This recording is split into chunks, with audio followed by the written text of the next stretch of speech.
on belief. I'm going to just take about 5 minutes to just set the context and get the whole thing rolling so that you all have enough time to engage with the subject, with the people who are here to deliver it. Uh, I always like to start with some good news. And the good news is that as Suresh and all of us were kind of just casually counting how many clients have we done, we were surprised to realize that we had crossed the 200 mark quite silently this Wow. year. Oh, fantastic. We worked with 210 clients so far. Fantastic. So that's that is quite Congratulations, Suresh, and all of you. Yeah. Thank you so much. Thank you. Their logo won't fit in one screen. You have to buy a bigger laptop. Yeah. So thank you for all. It's all the work done by all of you. So feels very good. Executive coaching plus lead plus she leads put together, we've done 1,150 coaching assignments. The largest ever, I think, by. Wow. Fantastic again. So, and this is just the beginning. Sudha has promised that she leads will touch 500 very soon. So thanks for that, Sudha. All right. As such, Ashay, I don't think anybody should be paying $3,000 just for a half an hour stay in that place. Hey, who is that? I think that's what the advice you got from you and Anuj also. So you can mute everyone, Sangeeta? Yes, I'll do that. Yeah, okay. All right. So friends, Sir,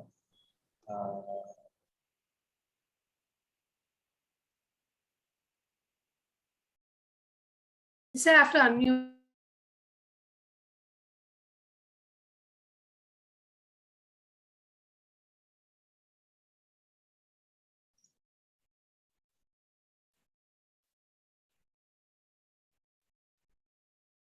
so firstly, warm welcome to the facilitators. As I said, in their order of appearance, Sudha, Rahul, Ajay, Soni, and Senthil, all of our dear coaches. Thanks for agreeing to do this. And everyone is eagerly looking forward to what's in store. Very quickly, we will start with the whole subject is about unhelpful ways of thinking. And the reason we are interested is because as coaches, we recognize that lasting change comes only when we are able to spot or identify, challenge, and replace unhelpful ways of thinking with more balanced, realistic, rational ways of thinking. That's at the underlying level which is necessary for sustainable change. And therefore, all of us are in search of the best ways to accomplish it. And today's session is therefore, in many ways, a curtain raiser, presenting to you a range of ideas that hold possibilities for you to do exactly that. So it's not intended to build some deep expertise or competence today, but to show you what are the possibilities that exist.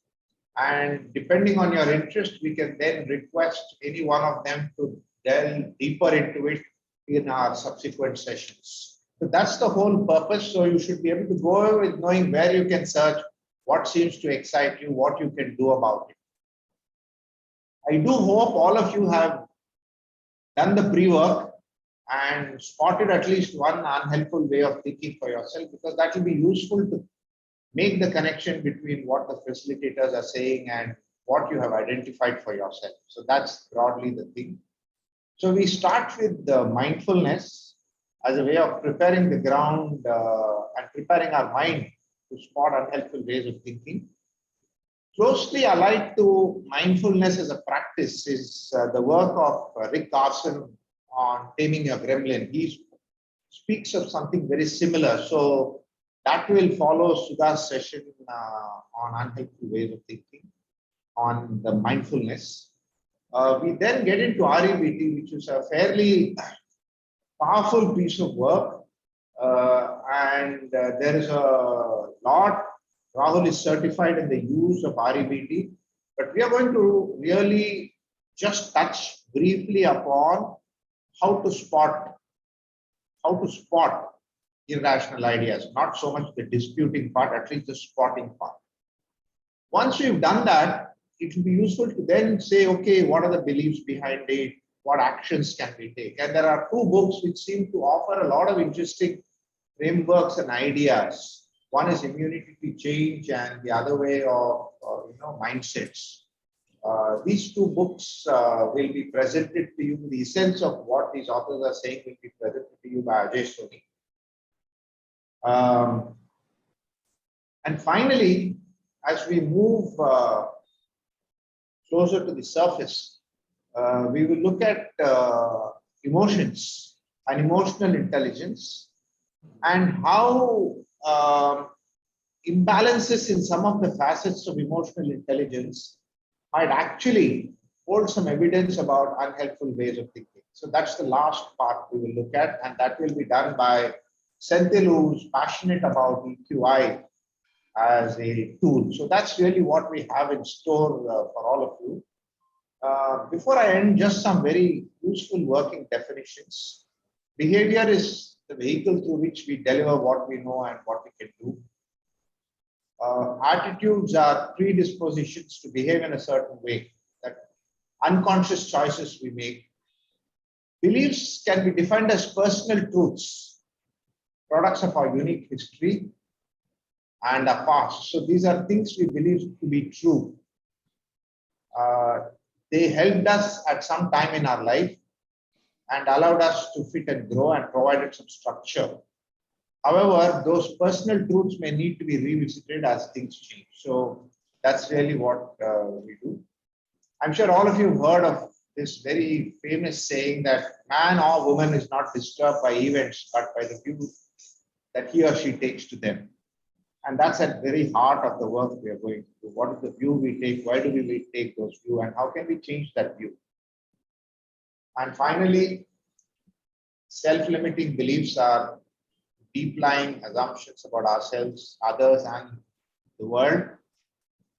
They influence our lives and what we do, and they are not rooted in logic. And therefore, how can we bring logic to it? That's really about the thing we had asked by way of pre-work to identify situation in your life where typically this plays up for you.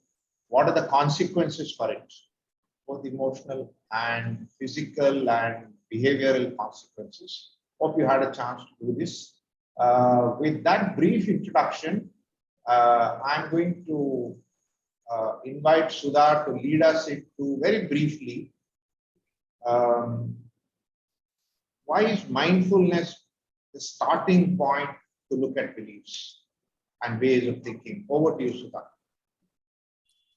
Thank you, Ganesh, and very warm welcome to all of you to this session, which starts with how do I look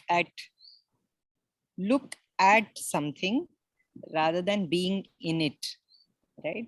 So the difference between seeing something or being in the movie. There is a difference between seeing a movie and being in the movie. Seeing your thoughts and being the thought. Yeah? So mindfulness is actually watching a movie. It's not getting involved in the movie.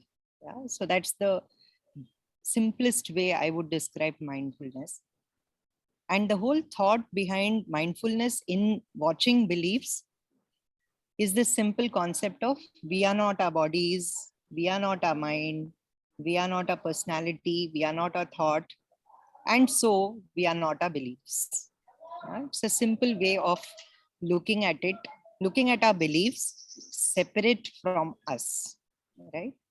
So, so a quick start to this is by actually taking a step back and sitting comfortably and closing your eyes, and just for the next few minutes, maybe 2 or 3 minutes, just close your eyes and allow yourself to watch whatever comes.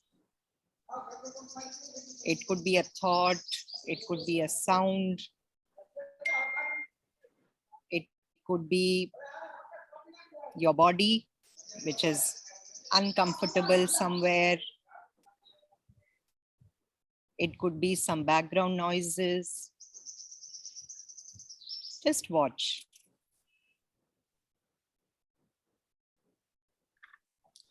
And while you're watching this, also simultaneously, you can watch your breathing. You can watch the sensations in your body.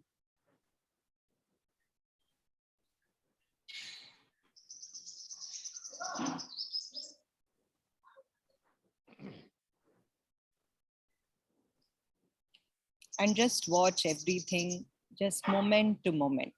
Don't follow anything. Don't create a chain of thoughts, just moment to moment.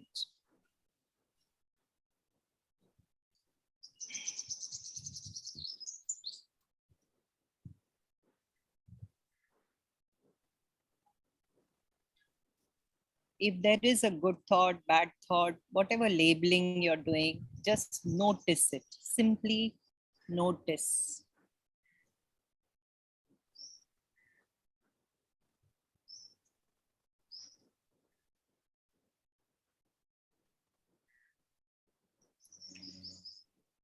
If you choose to engage with this thought, then notice that you're engaging with the thought.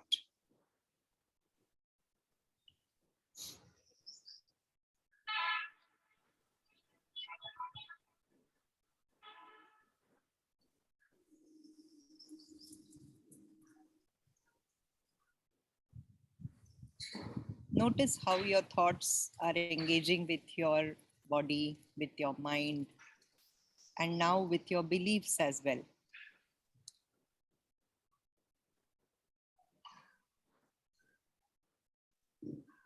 I should be thinking this or shouldn't be. I must be here or I must have been there. I should have been there, but I am here. Or I should have been here, I am somewhere else. Notice the beliefs coming.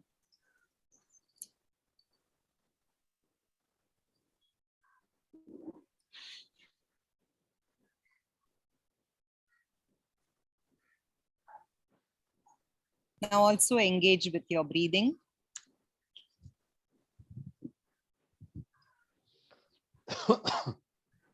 And see the interplay between what you're thinking and how you're breathing.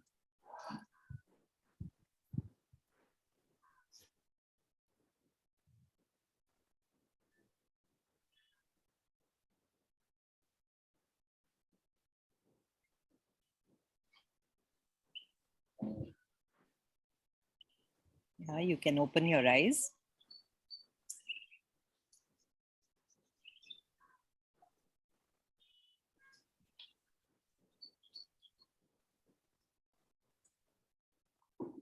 So when we know we are not going to do something with this thought, but just engage with it, or I choose to do something with it, and that also I'm observing, the entire process is an observer created reality. It is from outside that we are looking within. And when we are doing that, it's easy to disengage with our beliefs. Because otherwise, beliefs are a part of us. Yeah. So most of our patterns, most of the things that we are doing, we always constantly were engaging with it as if we own it. And that's why we feel we cannot distance ourselves from it. So one of the things that mindfulness gives us is this ability to look at beliefs from a distance. And so when we deal with this, we become lighter. We are able to actually disengage and disentangle. Yeah. So as we go through today's sessions, if we can keep writing down what's coming in the way, when we are learning something new, what's coming in the way, when we are hearing something different, what's coming in the way? How am I thinking? So I'll just give one small example and then hand over to you, Ganesh. So one of my beliefs was I cannot work when I'm on a holiday, right? So just a live example. And I am on a holiday and I've created a space for myself where I can actually engage. So this is something which I've broken out of just to do this session also. Yeah. Because otherwise there are so many excuses that no, I'm here, I cannot do this. Wi-Fi might not be good, net might not work. So many things that come in the way. So I engineered my work around me, my travel around me in such a way that I could be present. Now that I would have normally not done. Yeah. Because I feel I was always a little more compartmentalized. Right? So this breaking out of our own beliefs can happen every single day in every single thing we do. And it gives us a moment of realization that if this is possible, then can I do this also? Can I get away from this belief also? Can I actually step out of this and observe this also? So we can do this almost in every realm. And that's something which we need to allow ourselves to do. Yeah? So I think now Ganesh will go into taming the gremlin and something around it. Ganesh, you want to take over from there? Just one maybe thought from you in terms of what are the ways in which coaches can do this, one for themselves, two, help their coaches also practice this whole process, and what will it take? Yes. So I think one most important thing that we have been practicing, I have been practicing personally, we have been recommending and also practicing with coaches, is the process of journaling. And I think there is really a lot of value to note down thoughts, beliefs, write about it. Sit down calmly every day to just watch your beliefs and see how many get thrown up in few minutes. Actually, so many of them surface. And what do you do with them? Yeah. So journaling is a great practice for actually watching beliefs and working with them.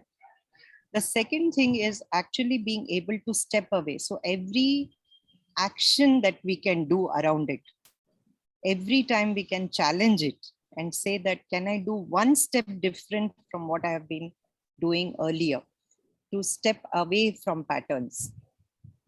So recognizing the pattern, recognizing a belief and what I get into. And secondly, how do I step away from it one step at a time? Some action related with that. And the third thing which I do along with this is breathing. So mindfulness and breathing going together is actually a very, very helpful tool, I would say, because if you start slowing down your breathing, the observation also becomes far more accurate. Accurate in the sense, in details. You can actually observe the color, the sense, the sound, the smell, the feel, and what happens to me when this belief is hitting me physically. And the last thing that I would say is, because healing is a lot associated with this, a lot of beliefs impact healing and health process. So the last layer that I would say is it actually helps healing. And a lot of beliefs actually don't allow us to get healed. So simple things like, how can I heal myself through shifting a belief, is a very important part of the process that we undergo in terms of watching beliefs and working with them. There are fears associated with it. There are needs associated with it. There are stories and patterns associated with it. So whichever layer we go to, there is enough and more to say that every single thing adds to our belief system. Right. Which are the ones that are working, which are the ones that are not working for us, and are we able to drop those that are not working for us? So I would go like that, Ganesh, and Okay. use the layering to also understand deeper about the belief and work with my coachee on that and help disentangle in that process. Okay. Thank you. Thank you, Sudha. That was wonderful. Journaling. So it's not just about meditation. It's just about journaling. It's the practice of stepping away, stepping aside and watching, breathing to aid that process. And the resolve that healing is a very important part of this whole thing. Right? How do we use healing as a way of dealing with the beliefs? Right? Wonderful. Thank you. Thank you. And thanks for joining us from some place in Gujarat. Yeah. So we go back to now building on what Sudha said and offering a glimpse from the work of Rick Carson. He came up with what is called the Gremlin terming method. It's an entire methodology that he created. I'm going to take a very small part of that, which kind of ties into whatever we've spoken so far about mindfulness, because it's very relevant. One of the things you will find everyone speak about is that the practice of spotting beliefs is one part of this whole thing about working with unhelpful ways of thinking. Spotting is a big deal in itself. And then doing something about it is the second part. All right. So without spotting, we can't do anything. But we may wonder that what is the point of spotting if I can't do something about it? But many believe just the act of spotting is half the battle won. And that is something which Rick Carson talks about. So some very important basic concepts from the work of Rick Carson. He's done a lot of over 4 decades of work in this area. He's written 2 books called Taming a Gremlin and a master class in Gremlin Taming. He offers a course. He doesn't certify people. He just teaches people the method. I had the opportunity to learn the method from him. Ganesh, Yes. can I just add? His latest book says a surprisingly simple method of getting out of your own way. Correct. That's correct. Absolutely. He says we come in the way of our own progress and success. Right? And he starts by saying exactly what Sudha said. We are not our body. We are not our personality. We are not our belief. We are not our thoughts. Then who are we? He says we are life. And we have that opportunity to appreciate and live it moment to moment. And yet, why are we not able to do it? And that's the question he asks. Why are we not able to do it? And he provides what we call the whole person diagram. He says, this is life. The layer around life is the natural you, which wants joy, which wants happiness, which wants love, which wants to give love, which wants success. All of that is that natural you.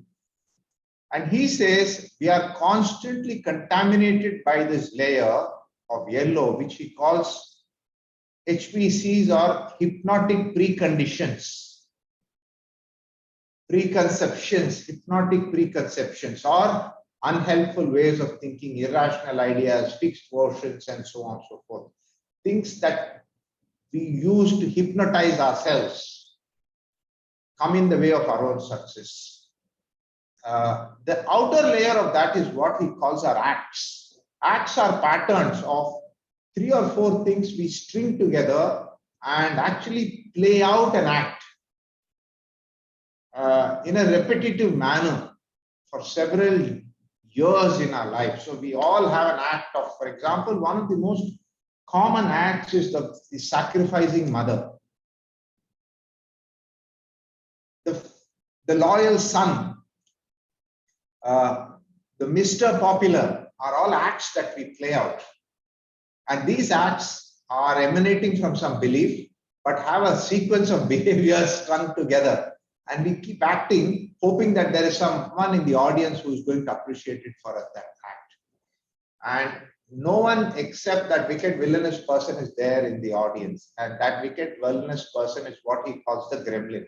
So Rick Carson uses the imagery of a gremlin and says our ability to experience the beauty of life is vitiated by gremlin, who is really the duality in our life. There is the wicked, villainous, insufferable bully in the shadows of our own mind.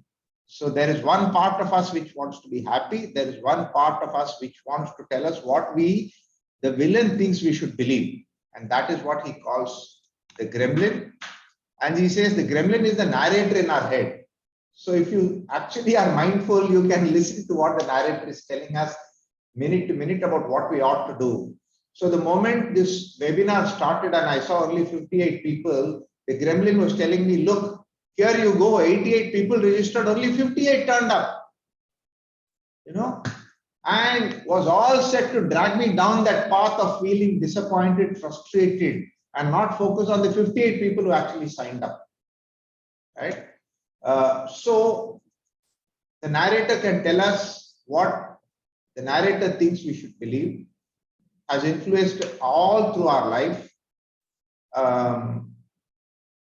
tells us who we are, how to interpret experiences, how to interpret reality, and what we should believe. He says he uses our past experiences to hypnotize us into living in a certain way with some generalizations about who we are and so on. And the goal is only to squelch the natural, vibrant you within, which is to come in the way of your own success, to make us miserable. He says, making us miserable is the goal of the gremlin. And all of us have a gremlin. And the gremlin has access to the repository of our unhelpful ways of thinking.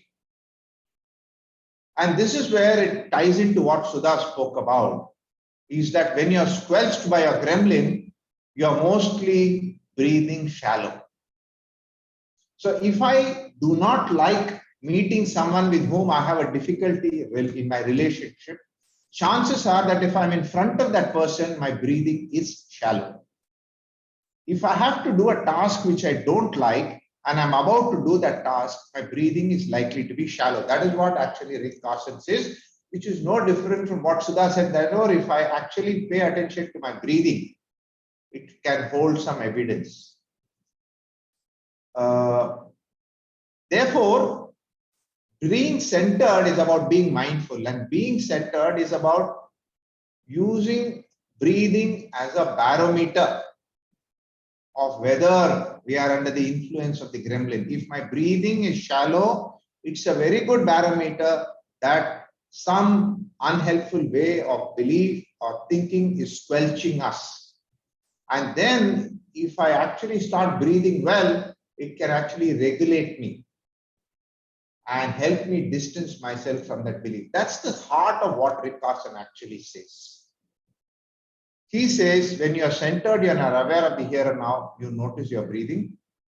And therefore, the way to tame the gremlin is interesting. He says the Zen theory is I free myself not by trying to be free, but by simply noticing how I'm imprisoning myself in this very moment that I'm imprisoning myself. And therefore, he says, pay attention to your breathing and simply notice. So his magic formula is to simply notice, to get into the here and now and shine the spotlight of awareness on your gremlin, which is what Sudha said, that can I step away, can I observe, and can I use my breathing as a way, as a barometer and as a regulator to observe the beliefs that are actually squelching me and making me miserable. That's the very essence of what Rick Carson is saying. So he says simply noticing is to pay attention, is to just experience. Be sensitive to the fact that you're not your gremlin, you're just observing. That the natural you is nothing but a source of satisfaction. And the other, the gremlin, is actually trying to squelch you. So it's about simply noticing, using our breathing as a barometer and a regulator, remembering this theory. And knowing that every time I'm breathing shallow, it's a sure sign and the influence of some unhelpful way of thinking. It has been true in my life that whenever I've had to do something unpleasant, whenever I had to deal with someone with whom I didn't have a great relationship, whenever I had to resolve a conflict, it would always tell in my body. And the more I learned to understand this, the more I was able to actually distance myself and then notice the power of the gremlin and what I could actually do, feel choiceful in that moment. The truth is that the gremlin will never leave our mind ever at all. It is going to be there forever. And that is the truth of what he says. Now, why is it so difficult to get rid of it? Because fear is the magic used by gremlin. So the habit of sticking on to your beliefs is through fear that if I stop, this will happen. If I do this, that will happen. If I stop acting in this manner, something terrible will go wrong. So the primary tool used by the gremlin is fear, which holds us back from challenging, which keeps us squelched all the time.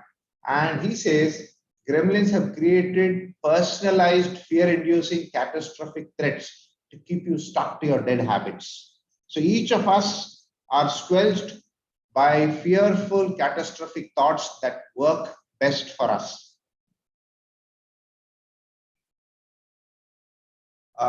And therefore, in response, we have certain habitual behavioral patterns. So that's really the essence of what Rick Carson is talking about. He says very simply that we are not any of these, we are life, but our life is constantly at any point in time contaminated by our hypnotic preconceptions and the acts that follow. And the contamination is put in place through our gremlin, who has access to all our beliefs, whose sole objective is to squelch us and make us feel miserable. The gremlin is nothing but the narrator in our head, the duality, the other part. And the first big step is to simply notice our breathing, pay attention, and use breathing as a barometer and regulator. And through that, we can actually shine the light on what the gremlin is doing, and then deal with the fear.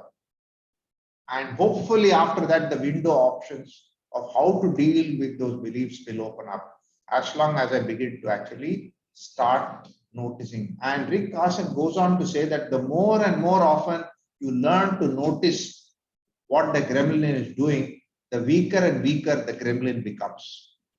The more I try to fight it, the stronger it becomes. So that's a very fascinating piece of input offered by Rick Carson, right?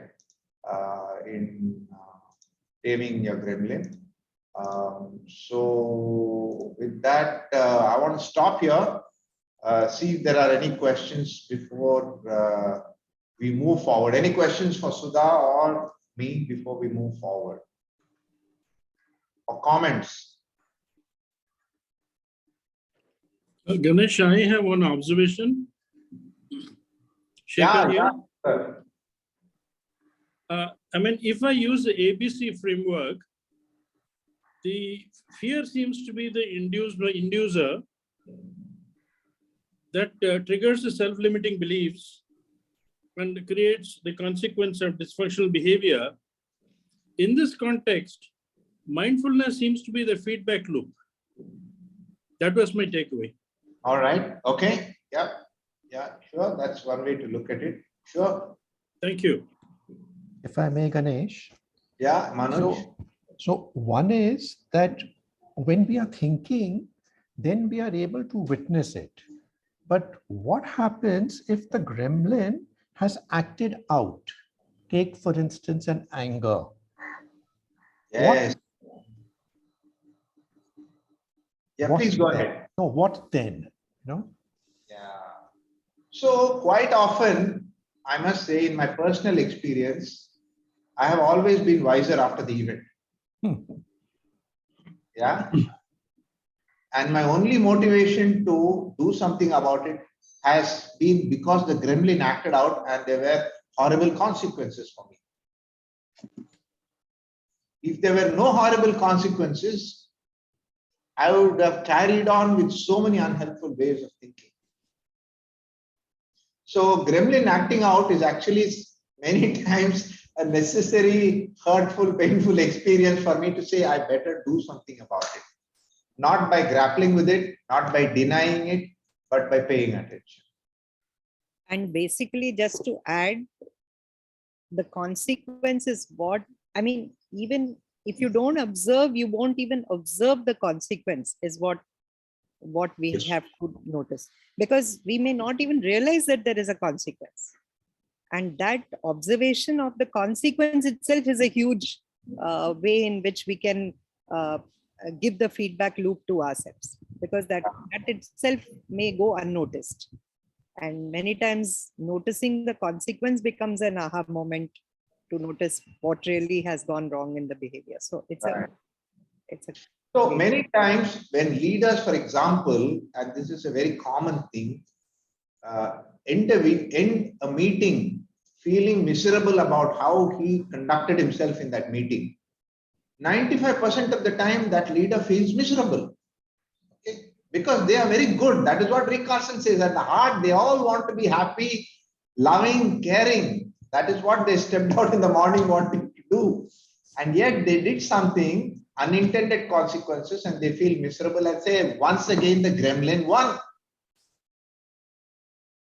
But I don't know what to do about it. And therefore, stepping back and learning that it's actually, there's a duality in me. There is one part of me which is actually coming in the way of my happiness and success.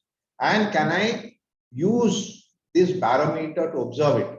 I think is the way in which it has at least worked for me. There's one Ganesh, more a question. powerful statement. There's one more powerful statement which he has written somewhere. I don't know. I mean, I remember reading it. I don't know whether it's in the book. Observing itself will stop troubling you. Right. Observing itself will stop troubling you. It's not even so. Earlier we said what action to take about it, but even observing itself is going to actually help you in the process of, destabilizing a belief that is not working. Because the next time a similar pattern of a situation arises, I have a chance to observe myself and say, here I go. And yes, options of what I want to do differently. Ganesh, this is Shiva. Yes, Shiva. One of my takeaways is that the mere act of observation also renders it non-judgmental, and therefore I think brings about natural some level of objectivity into it. Yes, yes, very good. Yeah, very Ganesh, can I just? No, sorry, Sudha.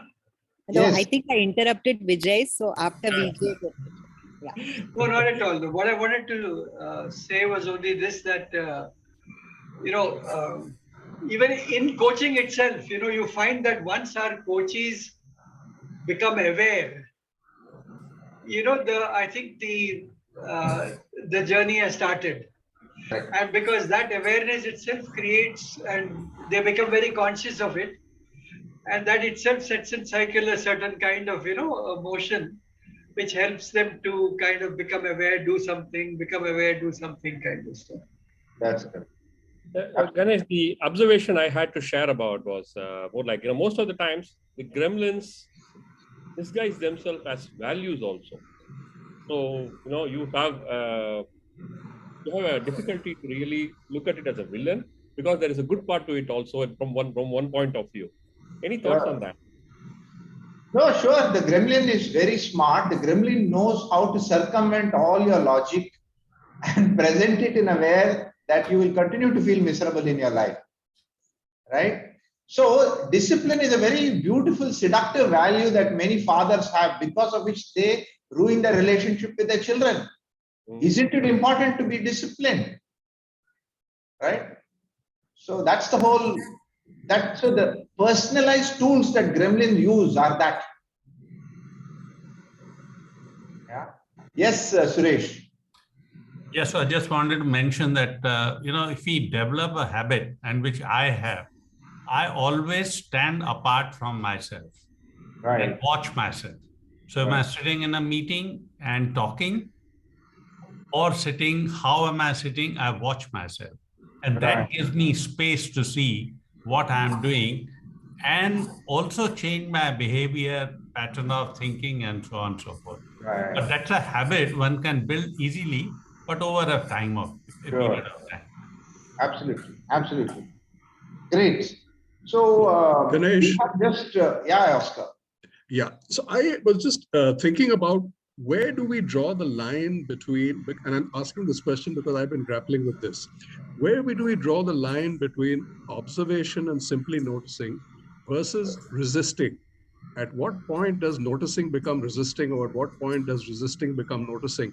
And that's the fine line I've been struggling with. Correct. Good, very good point of whether simply noticing is acceptance, right? Resisting is to not even allow that reality to enter us, right? So there is a certain vulnerability which is required for simply noticing.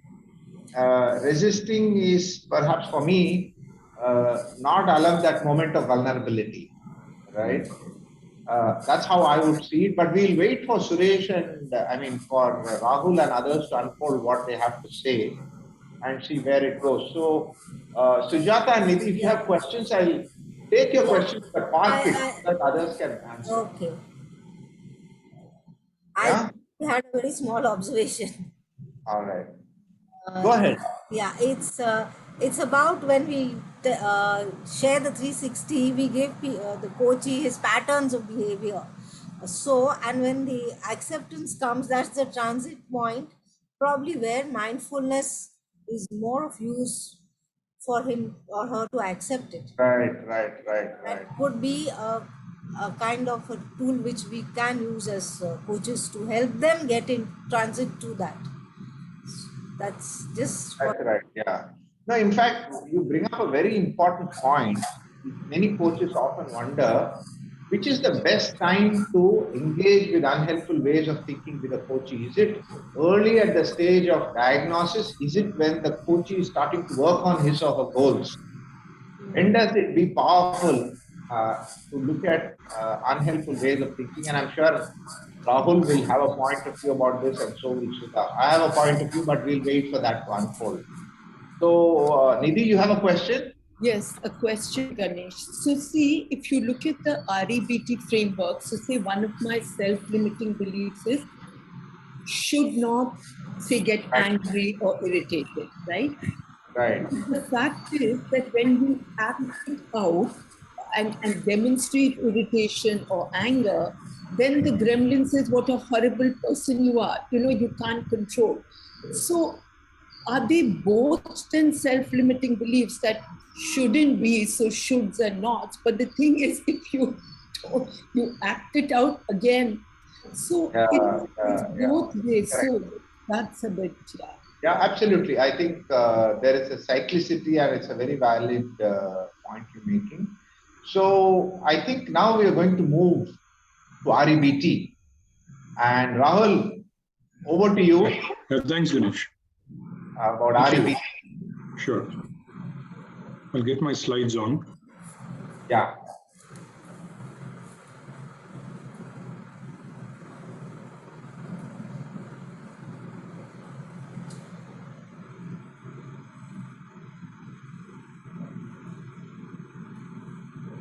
Yeah, okay.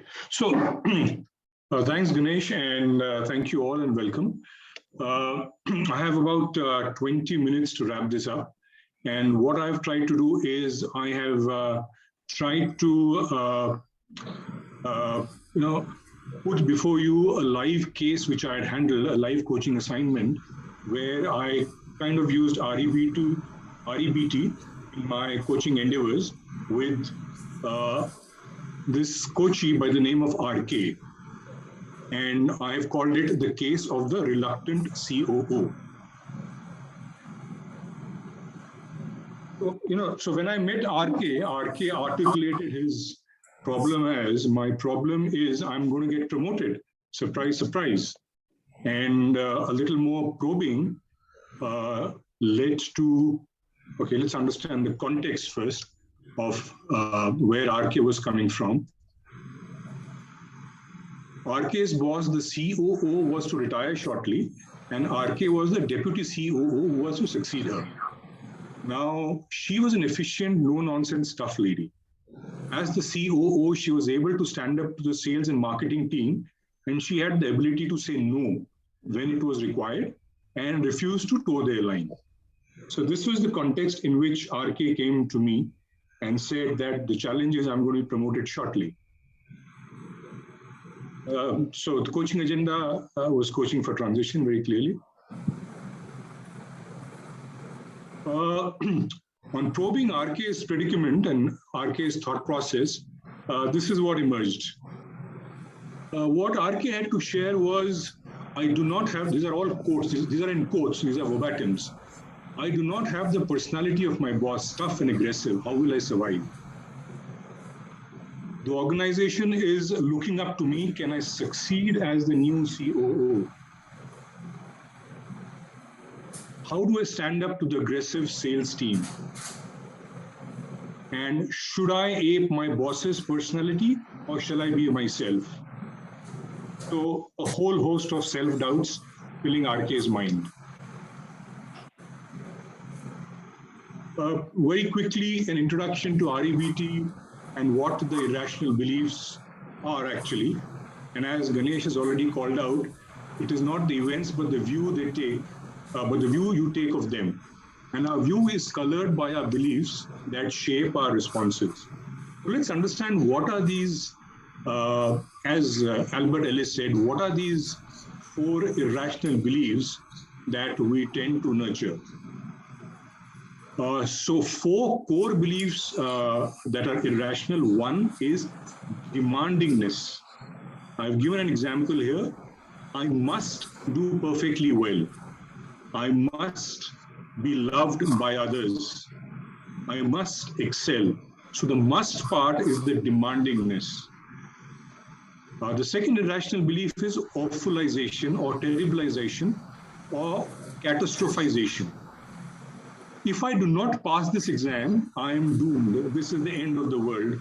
I will lose it all. Low frustration tolerance, LFT. I can't stand it when a team member does not perform to my standards. It is also called, low frustration tolerance is also called as I can't stand it-itis. And the 4th irrational belief is depreciation, either of self or others. Example, I lost this match. Perhaps I am not meant to win. I'll give you about 30 seconds to go over it again so that you actually understand these concepts well. It takes some time to just run over them again.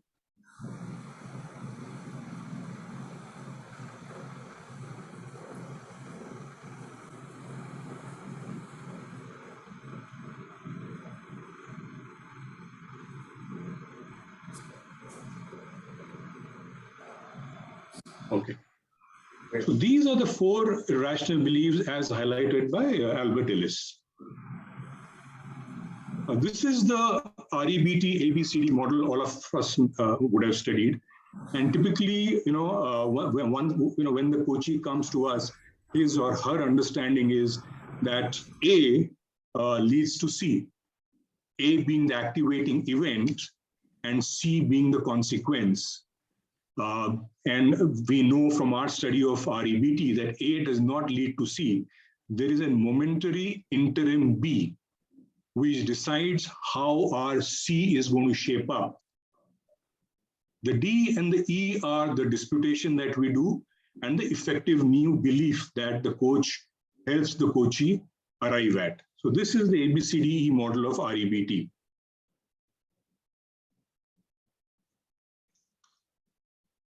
If you have to look at RK's REBT analysis, what was the activating event for him? A, it was the promotion where he articulated he will need to manage difficult people, manage difficult situations, and manage difficult conversations. Now, this critical activating event activated his, or triggered or kicked in his belief B. I've put a question mark here because there is going to be there's a small exercise now, small quiz to understand from you, what do you think, is or are his irrational beliefs, resulting in the consequences like self-doubts, anxiety, and foremost, fear. So this is how the ABC modeling of RK looks like. Now, I would want us to identify what the B is like, for which we shall go back to his thoughts. We shall go back to what he was trying, what he told me, and try and identify if we can identify his B. So what were his thoughts? I'm playing this slide again. I do not have the personality of my boss. So eyeball it once again. I'll give you 30 seconds, and then we shall move ahead. No self-confidence. Okay, so what we will do, Suresh, let's just give it 30 seconds. Then we shall go to the previous slide, or the slide before that, where I shall again flash what the 4 irrational beliefs are. And we'll choose from the 4. So this is what RK had to tell me when he came to me, right? Now let's look at those 4 beliefs irrational beliefs that I talked to you about, and let's see what are these thoughts a reflection of? Which of the IBs, irrational beliefs, could these be reflecting? So I'm running this slide again for you, and look at those 4 beliefs at the bottom. Awfulization. Yeah, is one.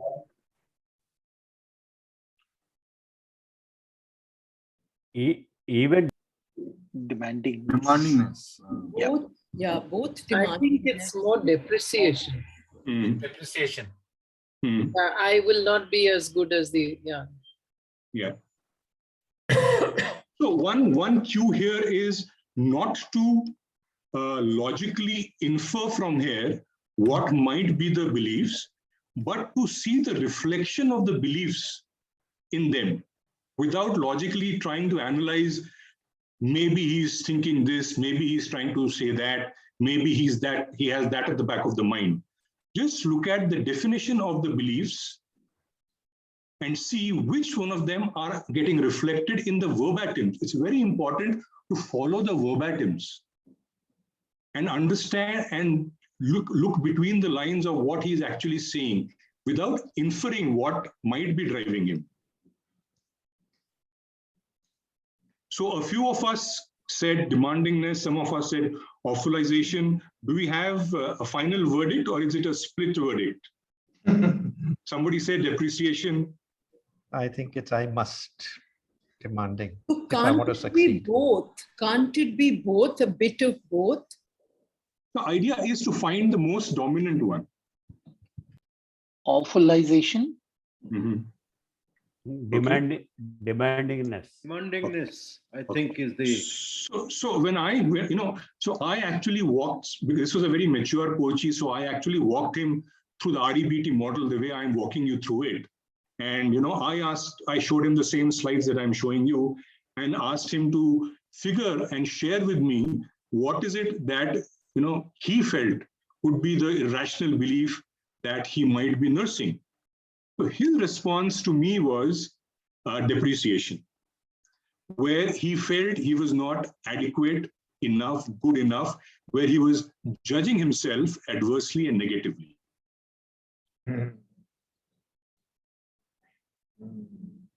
Because there is no must here. We are inferring that he's probably telling himself, I must be a good boss. But that is not coming out of the verbatims. Correct. Always follow the verbatims in REBT. The verbatims will decide the irrational thought.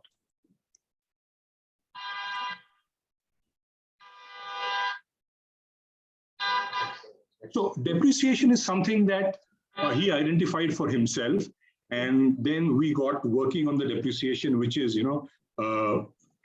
which is the disputation and everything else. But this was the spotting and the identification part, which, like someone said at the start of the session, that spotting it and noticing it is half the battle won. Because these coaches are, fairly senior people, fairly mature people, and the minute they identify a belief or they identify a shortcoming, you don't even have to tell them, ask them, what is to be done. Yeah, I think Suresh has a question. Yeah, I just want to say, does he have a history for this, that I have lost the match, so therefore I will not succeed? So if there's a background to it, I would think depreciation is fine.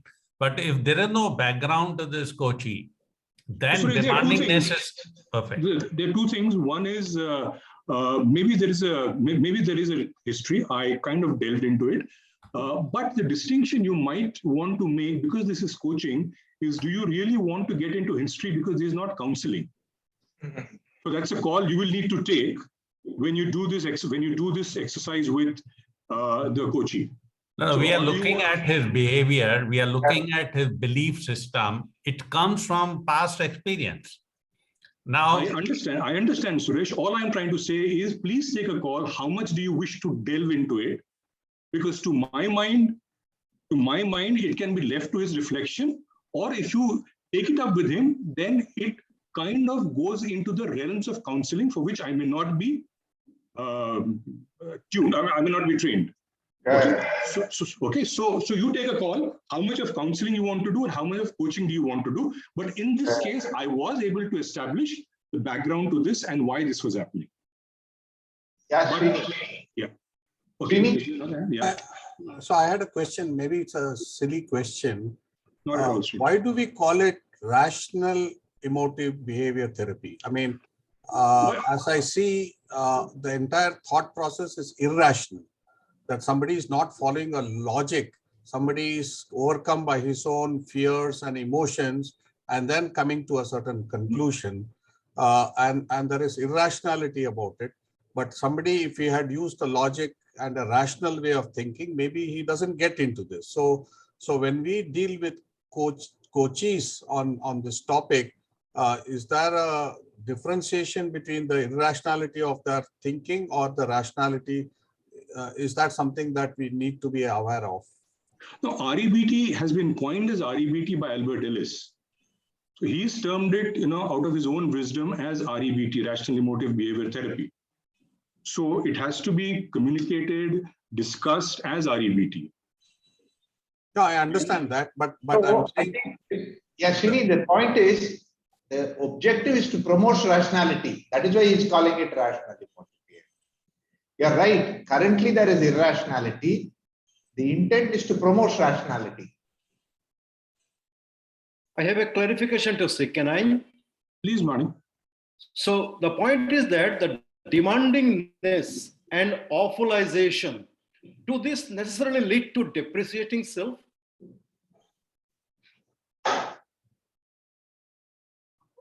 Manik, it's not a straight answer. It's going to be from coachee to coachee what's happening to him or her. I don't think there is a linear relationship here, one leading to the other, because these are very distinct and separate irrational behaviors. So they are not a cause and effect kind of behaviors, irrational behaviors. These are very distinct IBs. So therefore it gets, actually it's an art practicing REBT.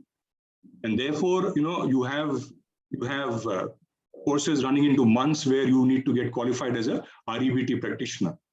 It is really very heavy in theory and concept. Sure. Yeah, Shekhar, the new Shekhar, not the old Shekhar. I have one small question. You said in this case the coachee is competent and matured enough, and therefore the conclusion is about the depreciation as the ground.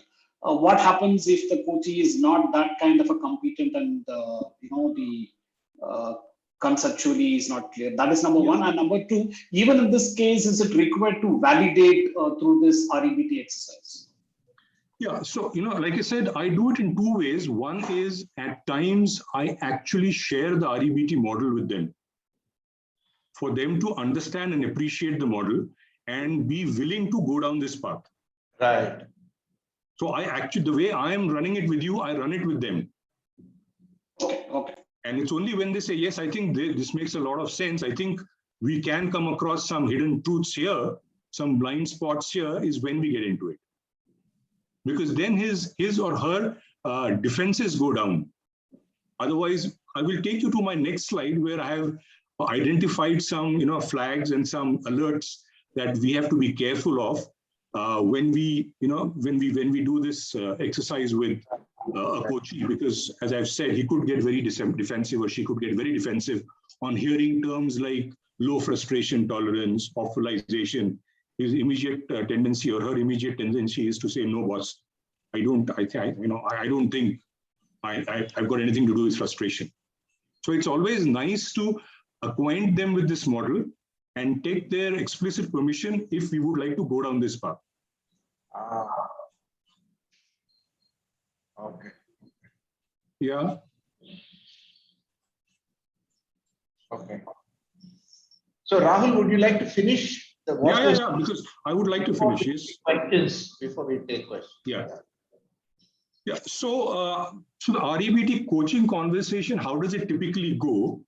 And the reason I have, and I've said, please use curiosity, probing, and challenge, because we don't want to tell like in coaching.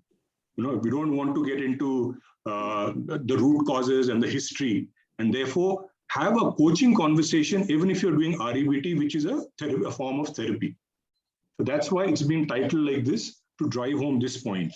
And how do you conduct this conversation? Some typical questions I have put down here, as also some alerts, tips, and notes as to what you should be alert about while doing this. So the activating event typically is very often identified by the coachee himself, dealing with my boss, dealing with a new team, dealing with a new role, dealing with aggressive people. So the activating event, the critical activating event, very often is the challenge or the problem statement of the coachee. What is next is to identify the C before the B, and therefore to identify the emotion that he experiences in that event. And the note here I've added is, very often coachee will list the thoughts and not the emotions. So it takes some doing, some probing and pushing to help coachee identify the emotions.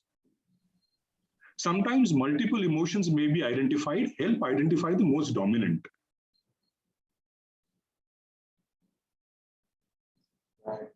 Next is to identify what is the impact or the effect of this emotion on him or her.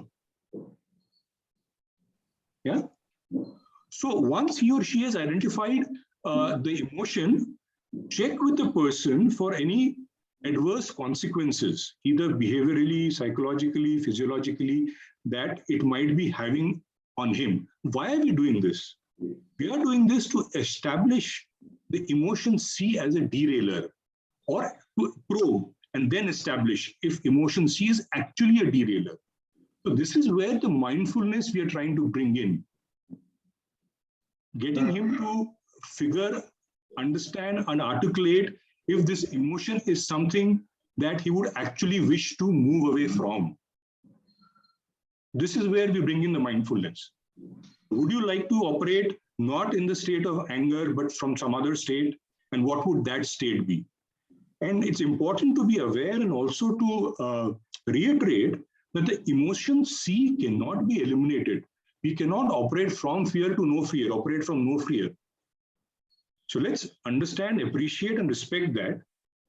But what can we do is to only reduce it in intensity in phases. For example, anger, we can vacate to operate, or the coachee can vacate to operate from, let's say, a level of frustration or irritation or discomfort. This is again the mindfulness coming in where he says, I want to abandon this emotion. And his immediate reaction could be from anger to no anger. That is when you come in and say, boss, aisa nahi hoga. It's very difficult. It can't happen that way. Rome was not built in a day. And then choose what position he would like to operate from. So now we have this commitment to change. So I have a question, Rahul. Would it be fair to say that quite often sponsors may come to us triggered by the C? Sponsors? Yeah, of course. Or the 360 may throw up some C. Yes, of course, why not? And therefore they come up for coaching. Some part of C is probably, because if he is not mindful enough, he will probably not be aware of either, he probably is only aware of maybe mentally or emotionally what's happening to him. He may not be aware of the behavior part, which the 360 can throw up or which the sponsor can tell you about. Correct. So he is open only to the emotion part, probably, and not aware of his behavioral impact. So that is when the other data points help from the sponsor and from the 360 degree. Yeah? Okay. And now this is the stage where we are actually trying to figure out and understand what is the irrational belief. And this is where we go to B. And B is identified, like we did earlier, through his thoughts. So what is he thinking? What are your thoughts during that event A while experiencing emotion C? Remember, RK talked to us about, am I good enough? Will I succeed? Do I have it in me? Those were his thoughts arising out of fear. The consequence C, fear, giving, these were his thoughts leading to the consequences C. So now it's important to understand what is he actually thinking, because now we are coming to brass tacks, which is understanding the irrational behavior, irrational belief, trying to unravel it, identify it. So please listen very intently. As I said, avoid deriving by logic, but seek reflection of IB in the thoughts. Which IB is most closely reflected in the thoughts? And we did that example with RK. While some of us felt awfulization, some of us felt demandingness, some of us did come up with depreciation, where he was not thinking adequately of himself. So once identified, if you have discussed the model with him, gently propose it to the coachee. That is only if you have discussed the model with him. Because the coachee can get defensive, especially with technical terms like awfulization, low frustration tolerance, and depreciation. And if you have not gone down that path of actually sharing the model with him, you may not use these words, but use probing, demonstrate curiosity, and challenge him, so that, for example, the coachee may finally admit that he is low on patience.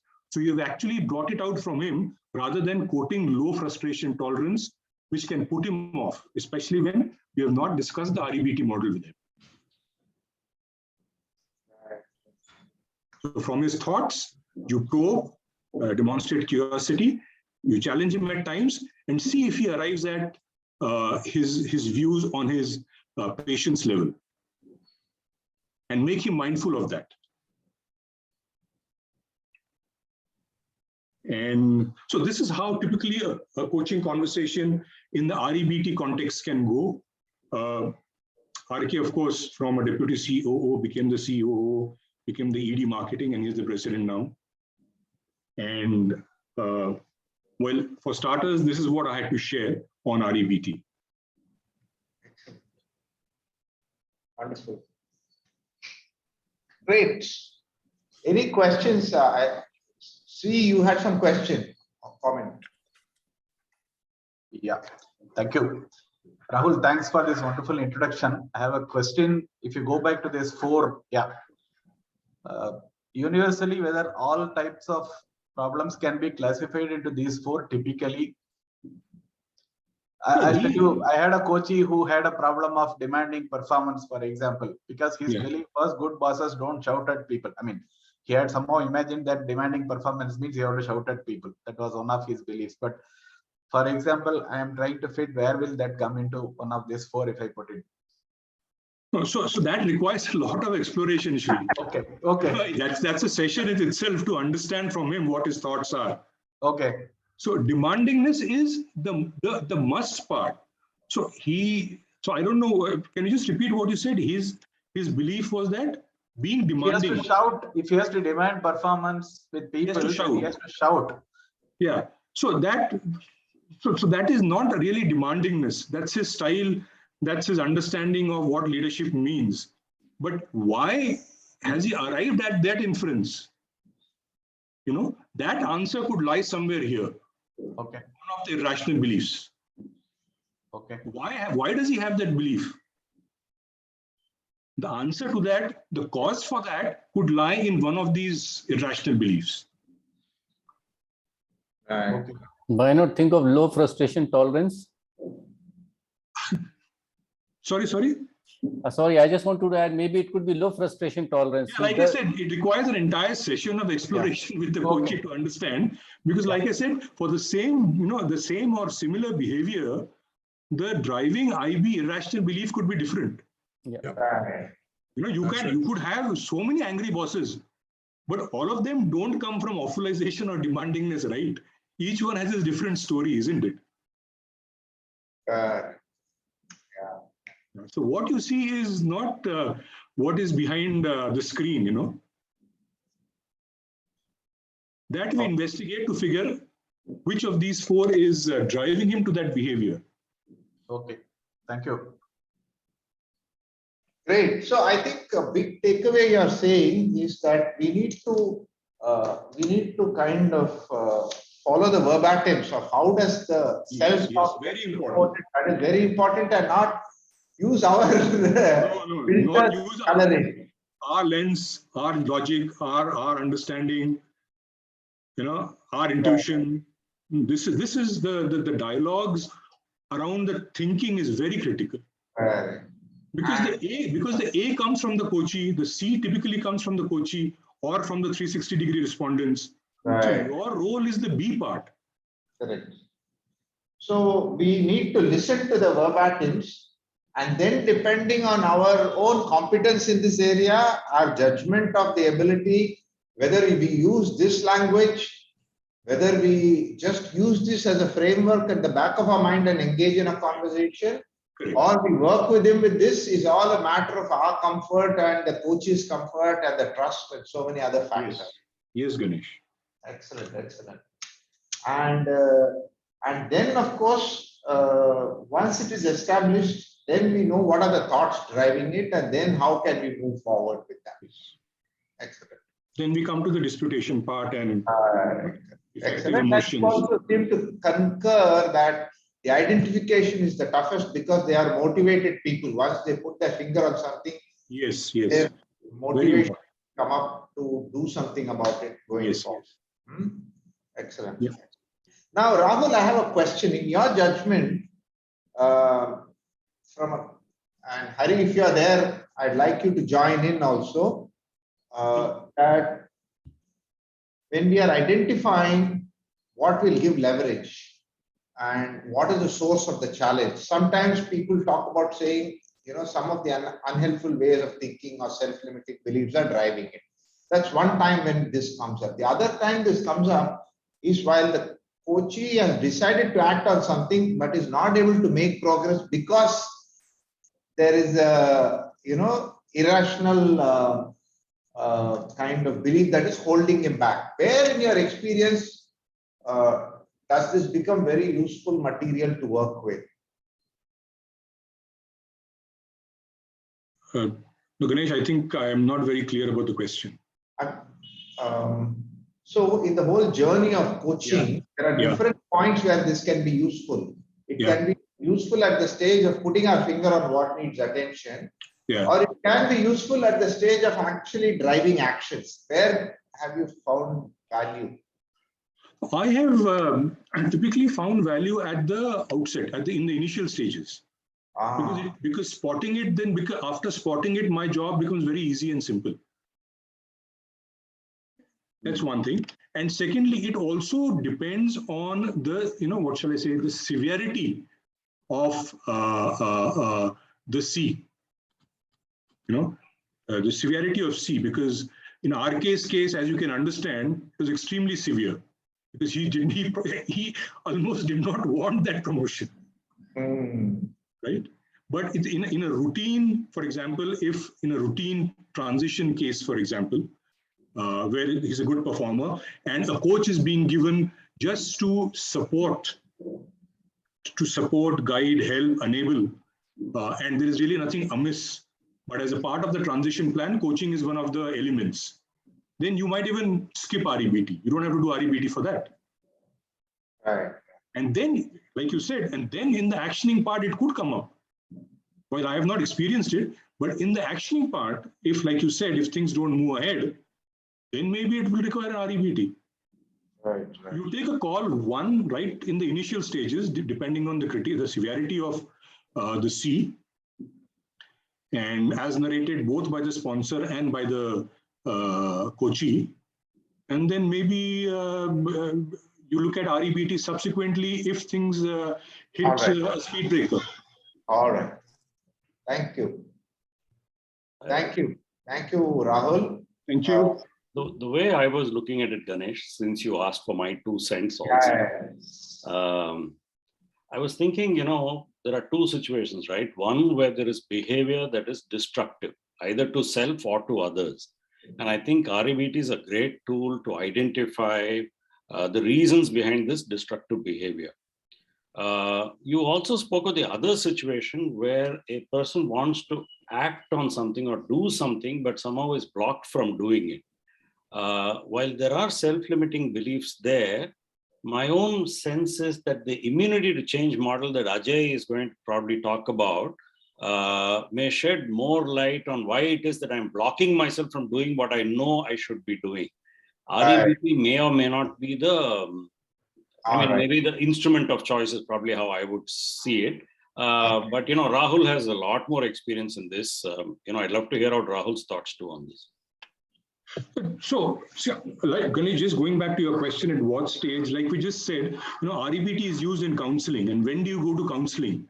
You go for counseling jab pani upar chad jata hai, sar ke upar. So you dive into REBT straight away.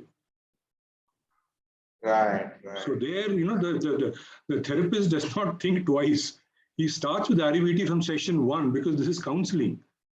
And, it's a lot of water has already passed beneath the bridge. Right. Got it. Great. Wonderful. Hey, Rahul, fantastic. Everyone loves this. It's so useful.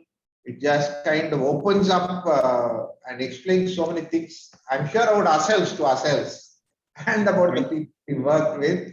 And I'm sure there'll be a lot of curiosity to work with deeper and longer to learn how to actually use it. And I'm sure we'll find time in the coming year to do that. I'm going to Thank you. Thanks, Rahul. Thank you. And that leads us nicely on to Ajay.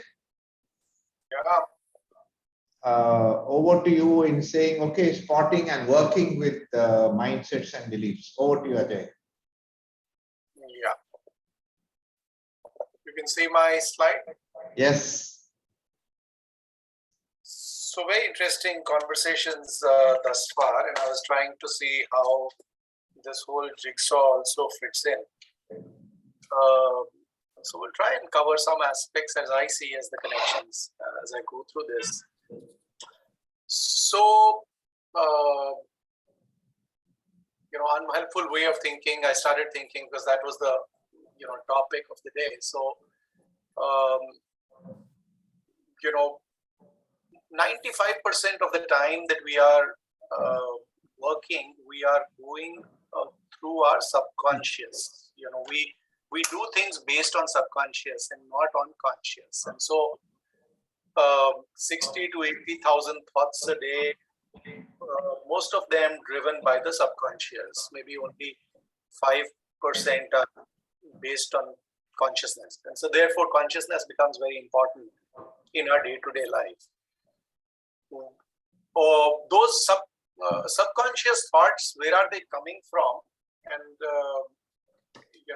these are the 5 different things that I looked at. Mental filters, which is that while a lot of things may be happening around us, but we've only filtered something. So we are only focused on a small thing. And I was thinking, as Rahul was speaking, maybe awfulization is an example of mental filter, or the other way around. Awfulness is an example of mental filter. The second filter we use, or the unhelpful way of thinking we use, is jumping to conclusions. Mind reading, not listening to the person properly, predictive thinking. This is what the other person is going to say. That's the second unhelpful way of thinking. The third unhelpful way of thinking is personalization. And again, I thought awfulization is an example of that. Blaming yourself when only a part or no blame is, yours.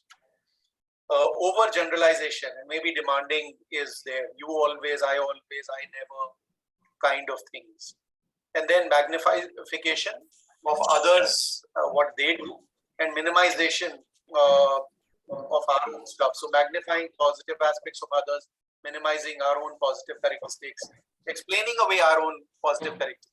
I was realizing recently there was something happened and kind of tight spot, and I was talking to our director HR, few other people were there, and I said, okay, why don't we handle in this manner this particular consultant that we are engaging, and that is a speaker way out.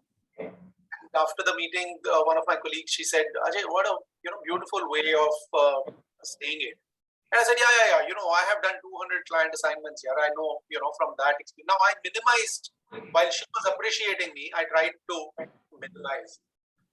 So example of that. So as I was seeing, if Gremlin had, strategies, then, these are the strategies or tools that the Gremlin would use. Was a connection that was coming to my mind as I was listening to Ganesh Chella. So these are his Gremlin's wares, so to say. Then some examples, and of course, all of you would have experienced this a lot.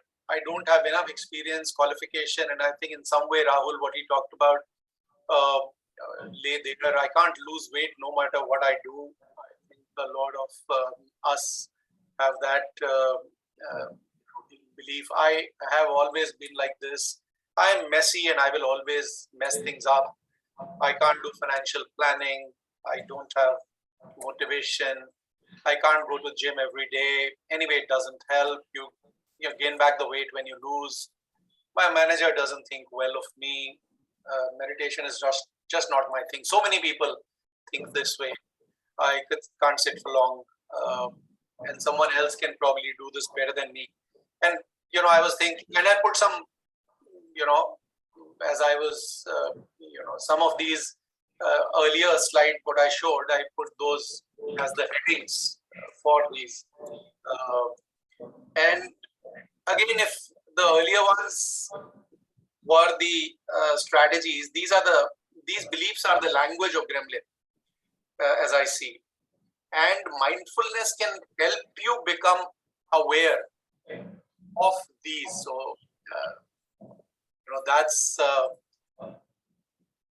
it can help you become aware, and it can help you. Mindfulness can help you ignore the Gremlin as well. I was thinking, also as Sudha was sharing, if somebody is mindful, then do you need all of this at all?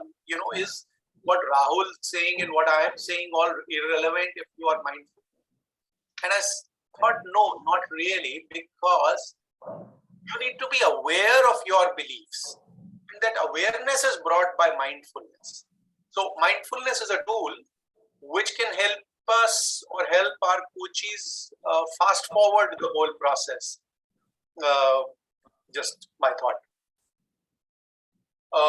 This is a story of my coachee. This coachee was managing $6 to $8 billion projects, and was seen as somebody who knows his business very well, very good technically, and he guided people well. On the other hand, those were the strengths, the muscles he had. On the other hand, this person, the boss, when I met his boss, he said lacks strategic thinking. When I met some of his peers, they said influenced by other people, doesn't stand on his feet, never says no, they said. Some of his people said that he's calling us and checking too frequently. So those were the kind of development areas that came out. We didn't get into kind of calling or labeling anything. And I think most of you also would be following that in terms of beliefs. But we said, what are the beliefs that are sitting below this? And we kept unpeeling the onion. And where we reached is that Amit's belief was, as a manager, it is important for me to get into every detail of everything. And that was coming from 25 years back. His experience was with his first manager, where the first manager threw his report on his face and said, my God, so many mistakes. If you continue to be like this, you have no career in this organization. The guy is still in the same organization and very successful, very, very successful. And so that taught him to go into details. Being nice to people all the time is very important. And probably this was coming from his family and the background, a very humble background, nice people. And so being nice was important. Now we can call this SLB. Will we call these as irrational beliefs? When you say irrational belief, and specifically that word, probably not, but to the extent that that was causing him grief, and irrational belief is something that causes you grief. It was irrational belief. In words of Bob Keegan, it was big assumption, and in words of Carol Dweck, it was big fixed mindset. So those are interchangeable, as I see, or linked. And as we worked on these through these SLBs, through these limiting beliefs, that's where the real growth happened. And by delegating, and these unearthing these started really in the first coaching session itself, second coaching session itself, and by delegating, and because we didn't give any term to it, right? I mean, limiting belief is not that kind of hard-hitting and jarring. By delegating, I cannot only empower my team, but also focus on strategic issues. And this person had that strategic bent of mind. It's just that he never had time. And being nice to people most of the time is important. I'm fine if sometimes I'm not nice to people. So that it shifted from the self-limiting to effective belief, and therefore, or a growth mindset, from fixed to a growth mindset, from a big assumption to small experiments to overcome the big assumption. So just thought some background I'll share. And mindfulness, as I see, is needed to one, identify these self-limiting beliefs, and one is mindful, one is able to go deeper down and uncover more layers of the onion, and then move faster to the effective belief. The two books, and Carol Dweck has been focused in a lot of Microsoft's transformation has been on the back of this book. And she talks about a mindset as a self-perception or self-theory that people hold about themselves, and she's more focused on fixed and growth mindset. Fixed mindset being, I am good, this is the way it is, and this is the way I am, and this is the way I will be. And growth mindset is opportunity to improve. I can transform everything, including my own talent. Big assumption, according to Bob Keegan, are deeply rooted beliefs about oneself and the world around us. I also thought I'll bring along the self-limiting belief definition, which is assumption or perceptions about you, about yourself or about the world. And these assumptions are limiting because they hold you back from achieving all that you are capable of. And so the question that was coming to my mind was, are all SLBs irrational? Something for us to debate probably at the end of this conversation. What is mindset? Again, I'm on Carol Dweck now, the book Mindset. It's a person's way of thinking. The events are neutral. It's happening to everybody, but depending on different mindsets people have, and the stories they have, they create new stories. And some see things in positive light, half full. Some others see half negative, half empty, negative light. And if you are Dr. Prashantham, then he said graph, some others say glass is half full of water and half full of air. The fixed mindset is people feel they are who they are. They are born with a set level of talent, intelligence, and even interest. And probably 40% that's true, right? There is genetics involved. But growth mindset looks at the other 40%. The rest of the 20% probably is the environment we are in. So growth mindset looks at, in a growth mindset people, the talent and even intelligence can be developed through dedication and hard work. And all of us have seen examples of that in our coaching assignments. Again, Carol Dweck, I'm still on Carol Dweck. Skills, fixed mindset people feel skills are something that we are born with. So somebody is a born painter, somebody is a born musician, and somebody is a born runner. Some others feel that through hard work, we can improve on anything that we want to improve. Fixed mindset challenges to be avoided can reveal lack of skill. For people with growth mindset, it is an opportunity to improve. On effort, thing you do. So, talent means a lot of things to fixed mindset people. To say it comes easy, if I am in my flow, it comes easy. And growth mindset people say that effort is essential on the path to mastery. So 10,000 hours have to be put, then you can become world class. That's the growth mindset. Feedback, get defensive, take it personally in fixed mindset, and something to learn from. Feedback is continuously something you learn from. And setbacks, get discouraged, blame others, use it as a wake-up call for growth mindset people. Likelihood of coachee identifying SLB